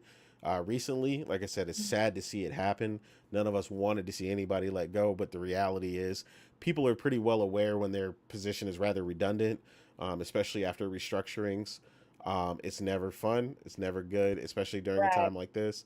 But the good thing is a ton of studios are hiring despite what it looks like from all the layoffs. Like a bunch Right. of studios are reaching out. I see it posted daily. Hey, we've got 50 positions open. We got positions open. And a lot of these veterans or talented people are starting their own studios. So we're getting new Mhm. pop-ups of indie studios that are finally I kind of love to getting see their it. chance. Exactly. So the industry is Maybe bring rebalancing itself. Larry in. They're also hiring. Yeah, Larian, you know, Oh yeah, that'd yeah, be a they're good. thriving. Yeah, but Uh, Yeah, I've seen tweets of people saying, if you're in AAA and you're wanting to transition to indie, yep, I've seen message that too. me and I will tell you about what's going on now in the process and what happens with the Switch. Yeah. I actually saw a different tweet from you where they said if you think the triple A is having issue and indie is good, no, indie I is saw that having too. issues as well. Yeah. Well, no, but Yeah, we're that talking Well, that we're, that we're talking I about that that's people feel what that I are like said thriving. almost. like Yeah. like Nate was saying, this is a global thing. It's not just one company. It's an industry global wide thing that's happening because of. the economy, and everybody is getting hit, and Yeah, so that's what I said. it's I just asked, really what's the hard right solution? now. No, that's what I was What's saying. the new They in solution? their case, they already took care of that. That was what they Yeah, were doing when they essentially had to clean house. You think I mean, they don't want to get rid of those people, but those are the redundancies they inevitably had to cut, right, that 900 right. people, in order to get rid of it. And they cut an entire studio. Like, the amount of operating costs they just cut is astronomical, and they'll Hmm. continue to go forward and look at the books and see where else they can cut costs within reason while maintaining a healthy work environment for their team. PlayStation is really good at that. So, like I said, that might mean, instead of that fully staffed, super awesome catered kitchen, hey, look, we're going to have to hunker down for a little bit. And, you guys are still going to make 150 grand a year, but, that fully stocked kitchen, you're going to have to bring your own lunch. If you're catering, Bologna sandwiches now. yeah, Bologna and spam sandwiches. yeah, whatever you got to cook at the crib, that's on you. You know what I mean? And that's where it is. Like, a lot of companies have these really crazy costs because, if you're like somebody said, if you're catering daily, uh, to feed a staff of 100 plus people, like, that is a huge cost that you are incurring for operating that studio. You know what I mean? So like, I think they'll visit all that internally, but I think you just saw the result of what they plan to do, and that's where they should go from there.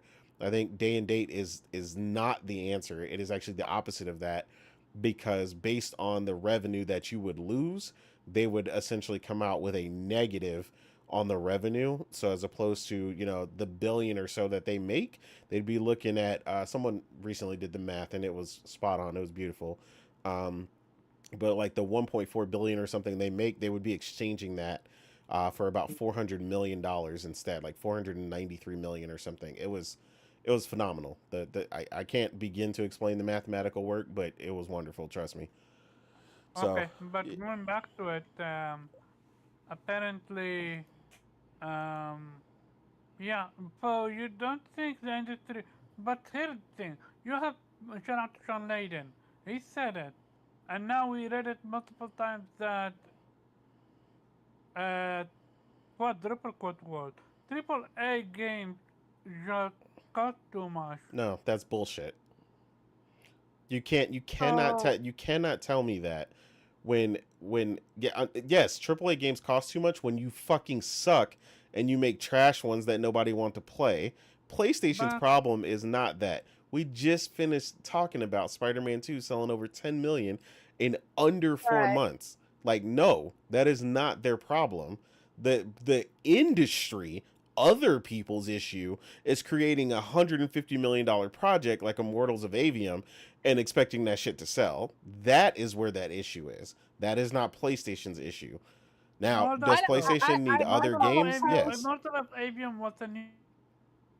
What about Yeah, no, Immortals of I Listen, Avium? thought a lot posts were the main talking about ones. avium, and it was like they're talking about avium, and they're like, "Hey, we got this game, and it's different, and it's this and that," and like, and somebody goes, "Yeah, but is it good?"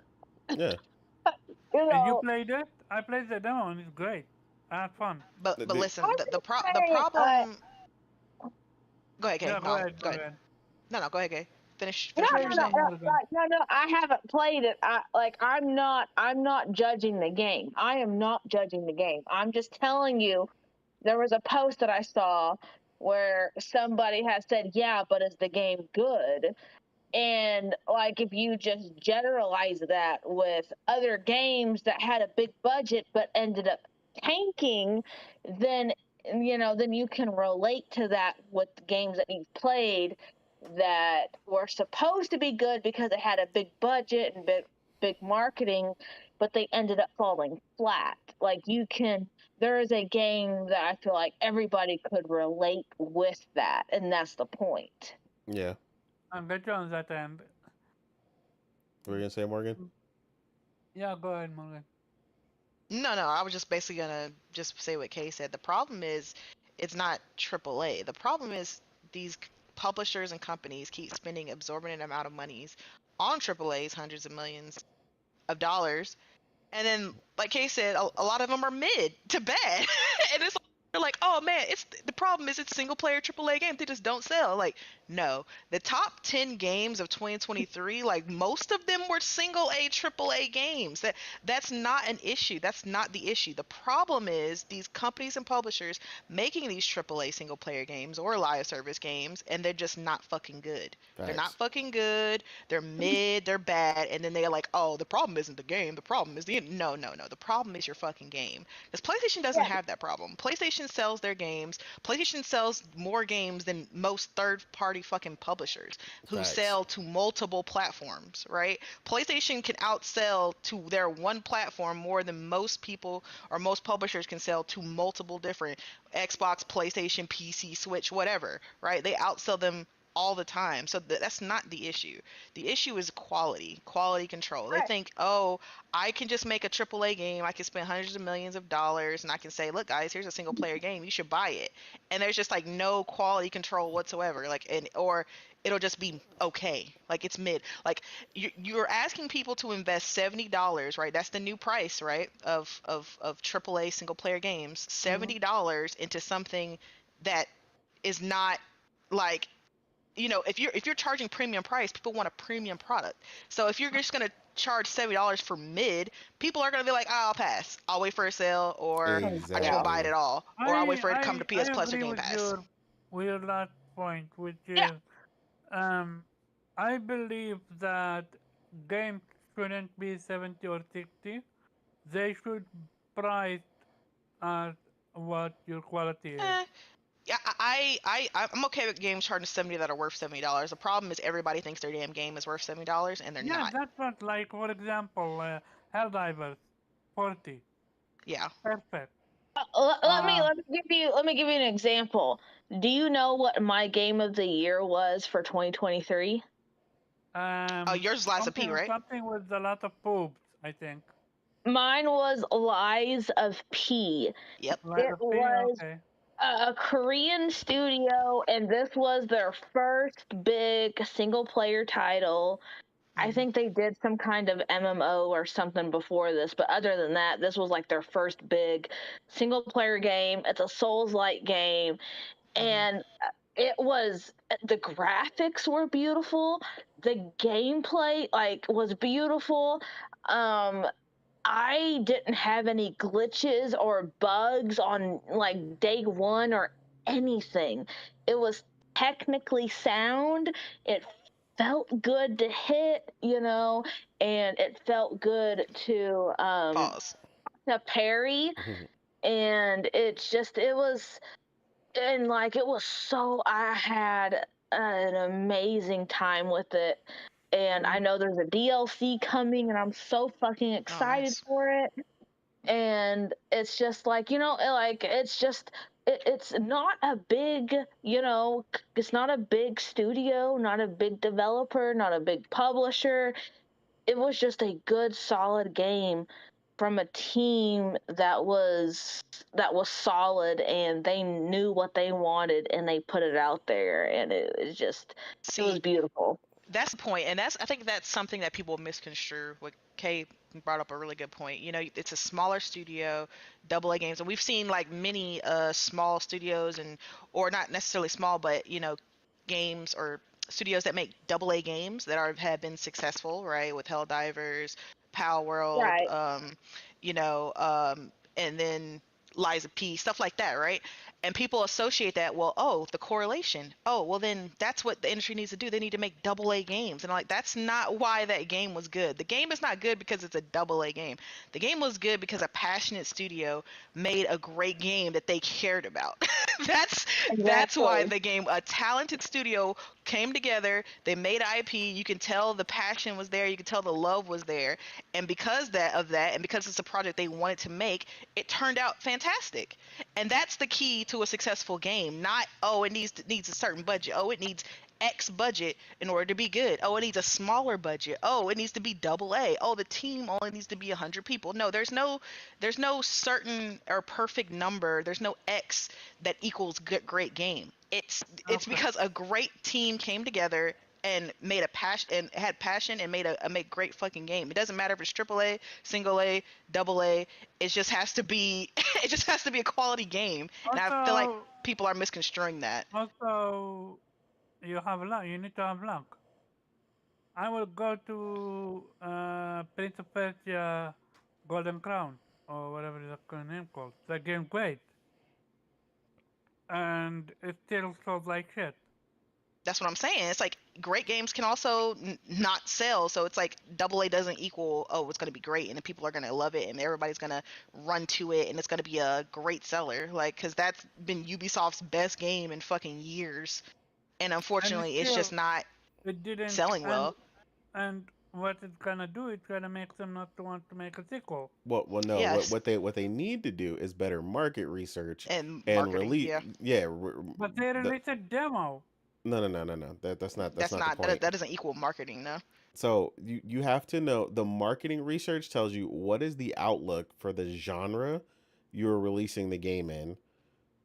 Specifically, that What do you double mean? A. What do you mean? What do you mean? What do you mean? You like Metroidvanias? I don't.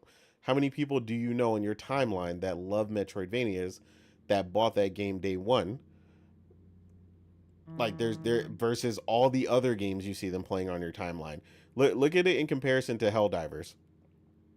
Look at the difference in the flow on your timeline, and tell me which one went crazy. You couldn't escape Helldivers 2. That when that's what I'm talking when about.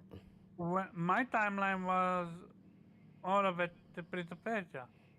Until Uh, I, Helldivers 2 came out. Yeah. I'd say Prince of Persia did well, but the thing about it though is like really only our people that we were following.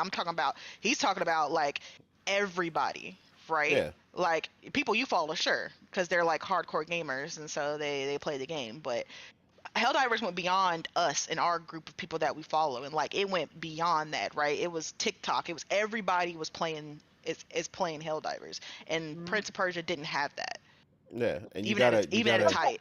that's the market research I'm talking about. You gotta understand the demographic you're potentially going out to.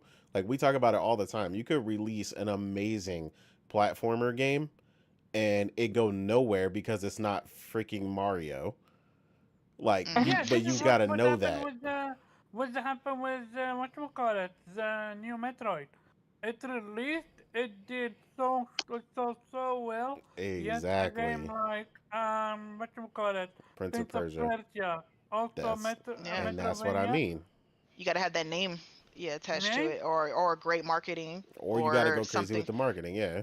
Yeah, But you also can't going crazy with the marketing isn't going to matter if you also if the release in a game isn't crowded good. window. Well, yeah, in Yeah. this case the game is good, but you release in a crowded window. So now it That's Hmm. what becomes happened with yeah, Immortal of Avium. and exactly. And now it becomes is this game better than the game I was looking forward to? And the Right. answer Is it 9 better than the times out of 5 other 10 games is no. that are coming out in the same time? That Yeah. And actually it's happened with whatchamacallit, Octopath 2. Yeah, yeah. Octopath ran into a lot of opposition. Now Yep. later you saw a lot of people via word of mouth, me and Morgan on the timeline, yo, oh my Yeah, god, they this did pick it game. up, Yeah, people were and like, it sold "Ooh, I'll pick 7 it up." million now. Yeah, and Uh-huh. now it cracked it. Yeah. So I some games forgot how can much, get legs 7? later, you know. Hmm?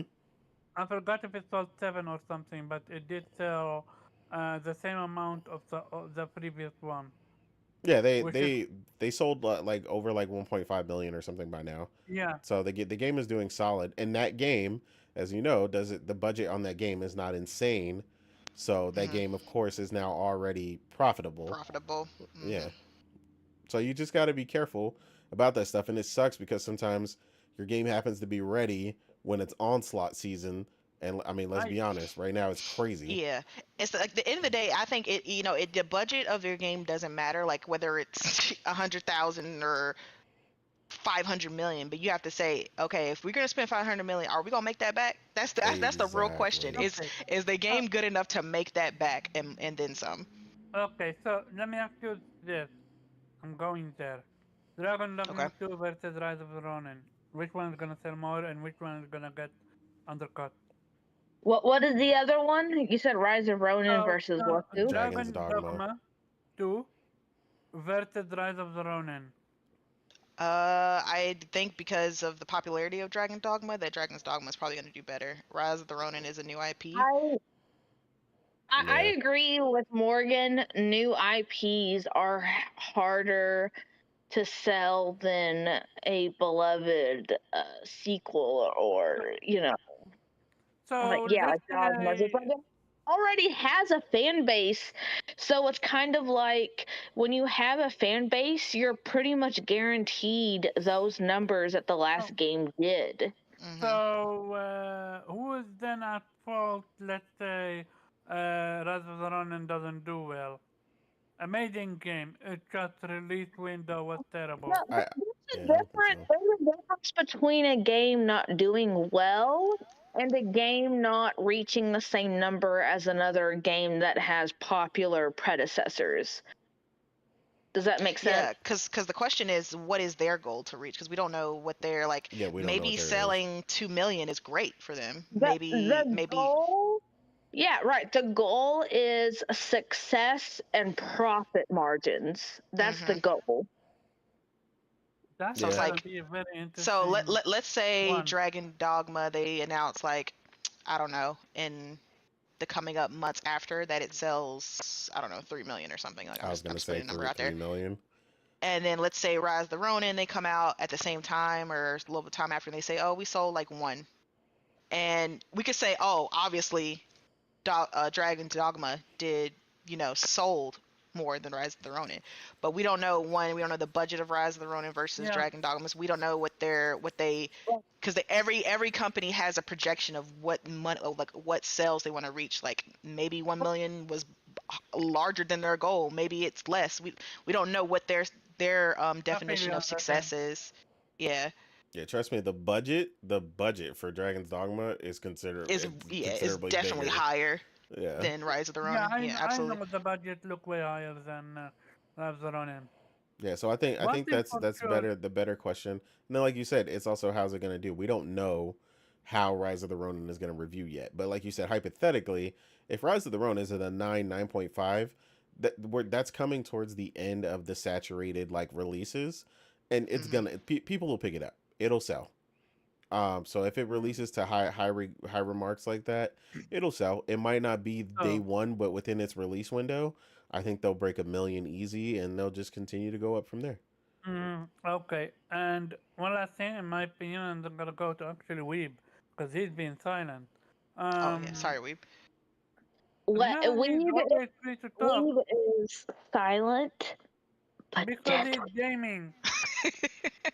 I know him. No. He's silent but deadly. Oh, okay. Someone You She, underestimated know, she, it. she just I, described a fart, Omar. Yo. But yeah, I believe live service should stop existing because it's killing Oh off damn. studios. So It, you it, want Helldivers to stop existing? Helldivers is not live service though. It is a It live is service live game, service sir. game. It it has zero pay to win.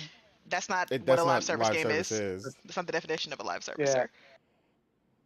Okay, it's my definition of live service. Okay, then No, Omar, I we're want not Not, to gonna you make up can't keep making definitions. up definitions, sir. yeah, There I are know. strict definitions of No, these so then things. I'm gonna refer that um a live service Pay to game win in my games. sorry, mostly pay to win. Yeah. Yeah, so you want a specific set of live service games to go away Mm. because Well, you don't. Because I mean, Fortnite isn't pay to win. I never touched Fortnite, so I can't comment about that. But I do know about that. Real talk, Fortnite keep reinventing the wheel, especially with the Fortnite karting now, Hmm. and every new skin Fortnite under the sun. Legos, all that shit. Yeah. And now, Fortnite is gonna give Aang a gun, and he's gonna say, "Look, I'm metal bending." Yo, shut the hell up. I think one game we just talked about it's gonna kill it might kill a studio, which Wait, is Suicide has Squad. any quick side question? Has anyone watched the live action? Avatar: The Last No, Airbender on no, Netflix. I I need to heard it's though. terrible, but I I, haven't seen the original one, so I can't My comment. brother said it was pretty good, so I'll give it a I chance.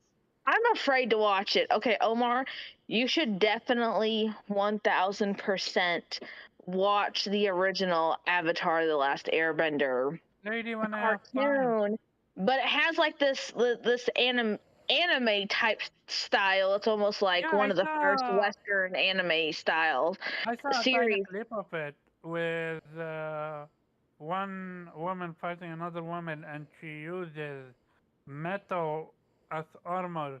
She used Yeah, it for defense, then she wear it as armor, which was super cool. yeah, So and yeah, it like yes, it is a kids show, but it does have very like mature themes that takes more than kids to um, really I understand. know for a It's it, fact. it it is very very good. I think I've watched the series like 3 or 4 I times, rec- I and recommend you to watch it's Maggie. definitely worth watching. I recommend you to watch Maggie. Then, Omar, Okay, stop recommending other things when people tell you to watch something. yeah. but I will absolutely go to it. Just how do you say? Too many games to play right now. Way too many games to play. Well, stop So watching that stupid anime you were talking about with innate there that was telling you it was trash uh, anyways. So just watch Avatar: The Last Airbender. It's much okay. better than anything When you're I probably finish, watching at the when I moment. finish, It's probably better when than I One Piece. I'm gonna say it's better than One Piece. when I finish. Oh man, Hey, hey, hey, Nah, okay, hey, okay, now you're going too far. hey. oh man, fighting words. Now you're gonna have wave against you. Watch out. Playing. I mean, I don't know. I haven't watched all of One Piece, but I've watched enough. But I will say it is good. No, It is what you can't you can never have watched enough One Piece. I will say that Avatar: The Last Airbender is at least worth your time. That's what I will I'm say. It's after worth after your time. after Undead Unlock, it's gonna be Last Embender. Promise. Okay, watch the original animation. Don't watch any of the live action shit because they're shit. Yeah, nah, I know. I live action for the most part are always trash. But I heard this one have two versions, right? Yeah, we'll get Well, into I that like after you watch the original. You No, gotta watch the original first. I know watch it. I know what you're watch saying. the no, original. he's talking about He's talking the about the M movie Night versus the Shyamalan thing. movie. Yeah, Yeah. There No, is fuck, fuck okay. that movie. I'm talking about the little kid and then the grown up, the woman. I know Wait, there are. Oh, okay, you mean Legend of okay. Korra, the Legend of No, sequel? no, Korra. no, no. You have Yeah. okay. You have Avatar: The Last Airbender, which is the first original animated series, and then you have the what you could call is the sequel animated series, which is called Korra. But I'm saying focus on the first one. Okay, that's what I'm gonna Yeah, do. focus But on that one. okay, But watch Now, Legend of Korra too because it's actually better. Yeah, I what? love Legend of Korra, and I Yeah, put off watching it forever because I was like so upset that they didn't continue Aang's story. I was like in a Nah, mini I was too. protest that I was we like, man, forget it. But it what did actually was fantastic. Okay, yep. I what don't did you say? think I liked the Legend of Korra, but I feel like in my like this is an opinion, right? An opinion. So in my opinion, the Avatar: The Last Airbender, the original was better. I felt like it had better, deeper writing, and the relationships that were built between the characters and within the show felt more genuine to True, me, at but least. Well, I think Korra could have kicked Aang's ass though. Yep. Okay. Mm, With that being yeah. said, Hey, before Kate, we in my go back, humble opinion, your opinion is trash. No, Oh honestly, I man, feel like okay. we're gonna I feel like Cora is too hot-headed. oh, Aang would have bodied Cora. I'm sorry. we're Mm, gonna damn. go back nah. to gaming. Hey, which Oh one of But the man, two is still look, alive? look. um, He's Omar trying to get us to shut up. Damn. yeah, this no, Okay, is I I'm see trying. how it is. I I'm see gonna this how it is cut. a is. I'm gonna gaming cut all podcast. y'all This off is in an a anime minute because I'm gonna podcast. cut this shit and go get food. So let's roll. Aw, But damn. but before I do so, shout out to Monkey D. Luffy for winning main character of the year. I had to say it. Oh yeah, and then Aang's Appa would have totally swallowed that little fucking red panda in like Okay, one bite. that's fair. Aw, That's fair. man. That's fair. Yeah. I have no Appa's idea way what you guys better. are talking about, but I'm gonna watch Avatar. But with that being said, going back to gaming, to be fair, anime and gaming for the most part goes hand in hand, in my opinion. Um, It does. industry weeb, what's your solution? What's my solution for the economy? Well, basically, how can the industry survive? Because right now, the industry seems to be in shambles. No, it's not. Okay. I mean, you weren't listening at anything that Nate was telling you because Yeah, I they're heard literally everything Nate said, but they're at the they're same they're they're time, literally readjusting for this. Man, nothing about this is telling us that the industry is in trouble. I mean, we're gonna see where they're heading with the layoff.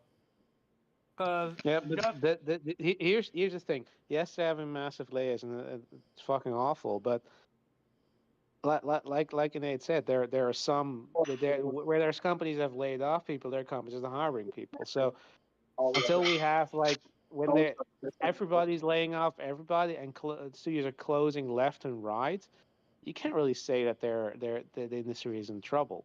mm, so I read this from someone that wrote it and he said that gaming industry sadly haven't grown since a few years back, and also the sale for games amount among what we call it grown up have declined.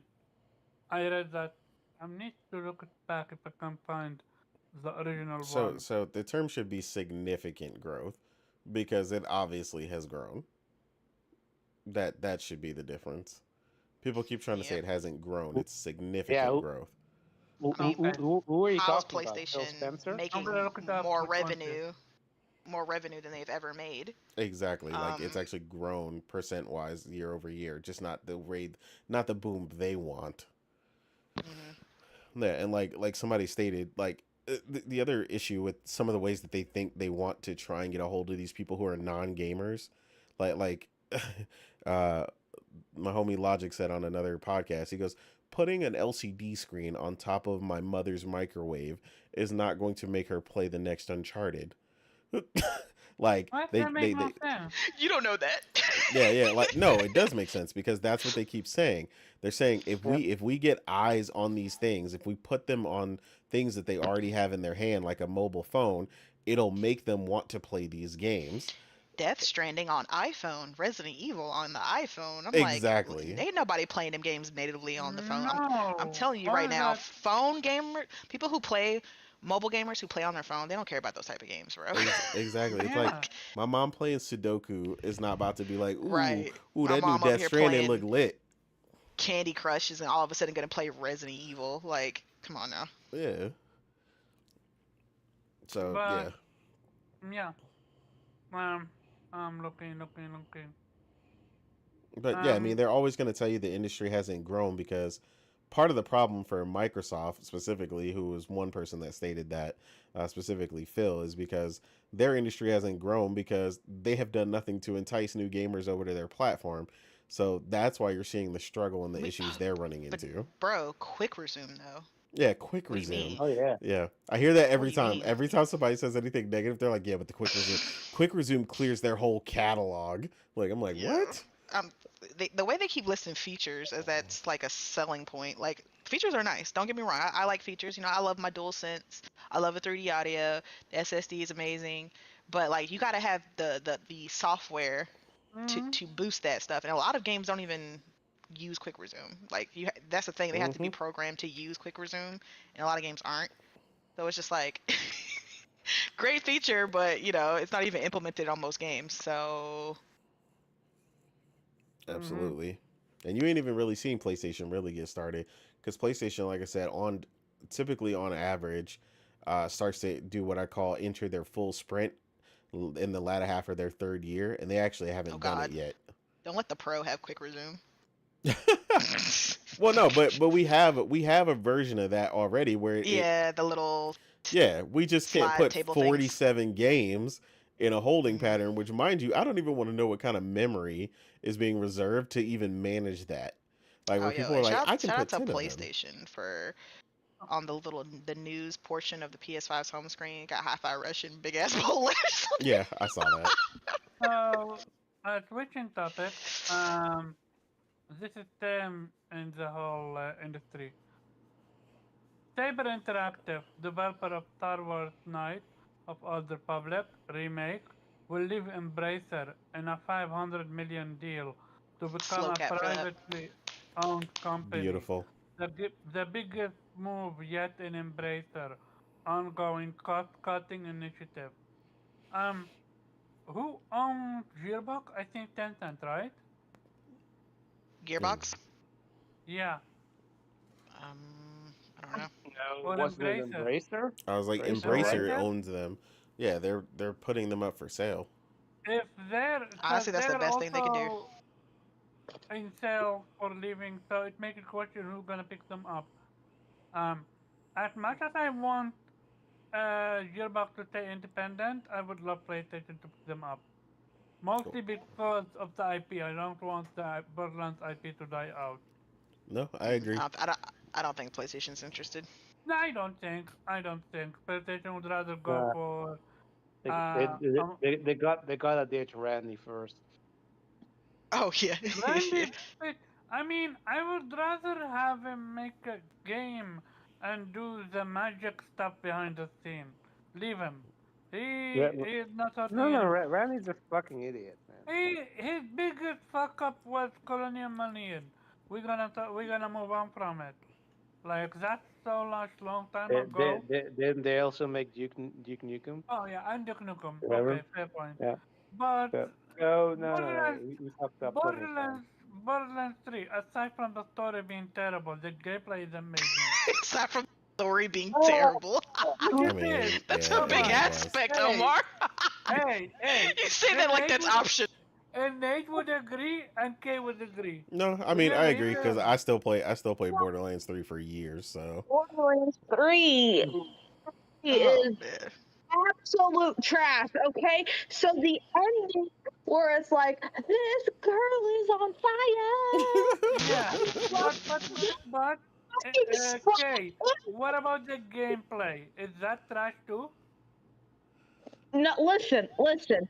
The gameplay is Borderlands. So a lot like it's very like formula wise, it's Borderlands. And with Borderlands gameplay, it's the kind of gameplay that you could literally have any kind of audio. You could listen to music, you can listen to a podcast, you could put it on mute and still have fun with the gameplay, right? Mm. But the story, at least for me, the story, the writing, the characters, the villains also play a giant part into They why I do, love Borderlands, right? So which is why Okay. Handsome Jack is one of the Borderlands top 2 villain. Borderlands 2 was fantastic, Yeah, okay? Handsome Jack was Okay, like you amazing. had the most incredible villain. You had okay, even the DLCs for Borderlands 2 were amazing. You fought like this giant turkey thing. Oh my gosh, the Thanksgiving thing. That was fantastic. You had Christmas Land. That was fucking fantastic, okay?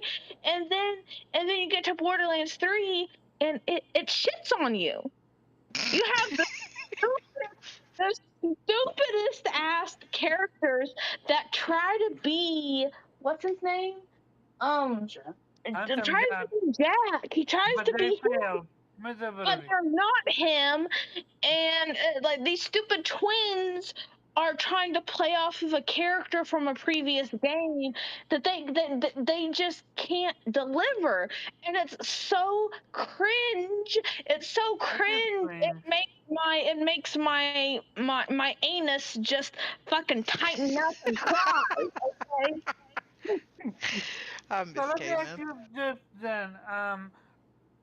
Three or Tiny Tina, what you call it? I'm not. Wonderland. I'm not. I'm not talking about Tiny Tina. I'm talking about Borderlands 3. Okay, No, but I'm Tiny asking which Tina's one would you Tiny take? Tina's game is a completely different conversation. Okay, that's another conversation to have for a different day. We talking about Borderlands 3. Borderlands 3. Okay, the gameplay. The gameplay is Borderlands. Borderlands is so fucking amazing that you could not listen to anything and you would have fun. Okay, but the I mean, story and for me personally, I love a really good story. I love really good writing. I crave for good story. I crave for good writings. So me, for myself individually as a player, when I go into Borderlands 3 and I get shit writing, shit villains, and I get slapped in the fucking face with this girl is on fire with like I'm just like I wanted to break the disc and throw it outside for the dogs to chew on, okay? And they have this character that has no bearing at all of a sudden be the leader? What? yeah, three made some No, terrible choices. Absolutely terrible. no, I agree. no, no. Gameplay, good. Guns, good. Amazing. Story, Guns, shit. amazing. The So, story is fucking shit, and it story, made me so fucking mad that I don't even want to look at the fourth game.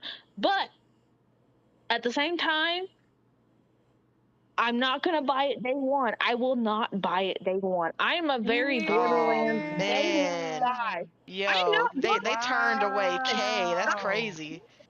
gonna Cool, wait to see cool. what you guys say. You tell me if it's good so far. If it's good so far, then Damn. I will buy it and I will catch up. Okay, that's how it's gonna be. That's how it's Damn. gonna They be. It turned ain't away the Borderlands. super fan Kay. That's crazy. Yeah. Damn. No, no day one for me because if Damn. the story is shit, it ain't for me. She said they're not gonna catch me slipping again. I'm Oh I'm man. I'm I'm surprised. So let me ask you this: what was the reaction with Tiny Tina? The Tiny Tina Wonderlands. Yeah. Honestly, I still feel like the DLC for Borderlands 2 was better. Fucking thank you. I have been saying this for the No, longest. like I just, if I'm The being one, honest, the one there wa- with the there was some really good moments with Tiny Tina's Wonderland. There were some good moments, right? but it But wasn't then needed. It was needed. there It wasn't needed. The DLC was better. the D I no, I agree. The DLC was much better because I feel like that when they went into writing the DLC, they said, okay, we need to concentrate, Tina, for a short amount of time and make it as fun as we can within a short amount of time, right? And then so when Wonderlands came out, it's a whole game. It has all the time they need, and it was like almost like, how do I say it? They knew the jokes that Tiny Tina could make and the certain humor that hits, but at the same time, it's something that can't last longer than X amount of time. And so there came parts within the game that I was like, okay, this is old. It's technically rehashed humor Yeah. from earlier into this, and it doesn't carry over, and it just becomes like okay. It I just think they screwed themselves by releasing the DLC. If they didn't, if can you imagine if they combined Tiny Tina and the DLC? all in If one. no. I agree. No, to be honest, if they hadn't created the DLC and they took the DLC and just expanded it to what Wonderlands was, I think it would have hit a lot better and a lot A lot harder better. than Yeah, yeah, Wonderlands is. I agree. It makes you question what part 4 is gonna be. I'm excited just because for the Borderlands franchise, but story-wise, I'm dreading. Unless they pull a 180, Yeah, because no, they know their fans are not a fan of I 4.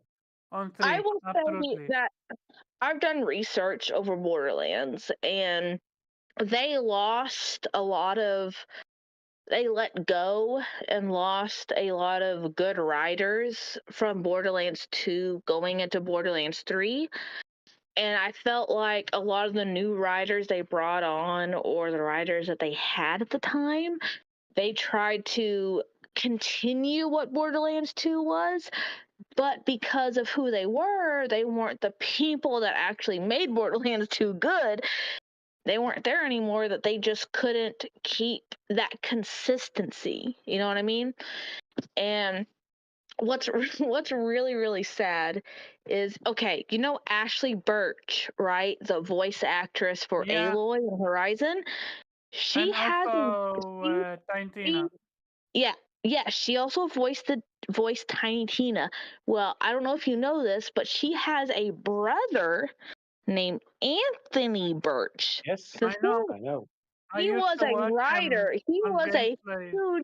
He was a huge writer in Borderlands 2, and he actually wrote the character Tiny Tina, okay? Okay, that makes sense And because I used they to watch him on game trailers or something in the game. I forgot where. Yeah, But hey Ash, what you're watching? Yeah. yeah, I yeah, actually was yeah, ask what watching. you That was watching, yeah, legendary. or what you Yeah, playing. yeah, what you Yeah, Playing. playing? Yeah. and there was a certain controversy that came up with her brother, so big that it costed him his Borderlands job. And a lot of people don't like him because of his controversy.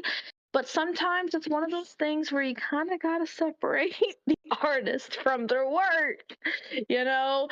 And it's like he has good work, but he might be kind of a shitty person. But his work, his writing is amazing.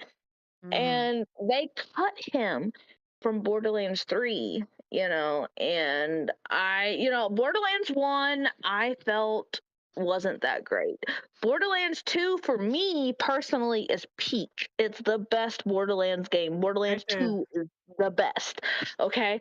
And so the Borderlands 3 without Anthony, I feel like it definitely, like, of course, it wasn't just him. There was other writers that they didn't bring back on for Borderlands 3.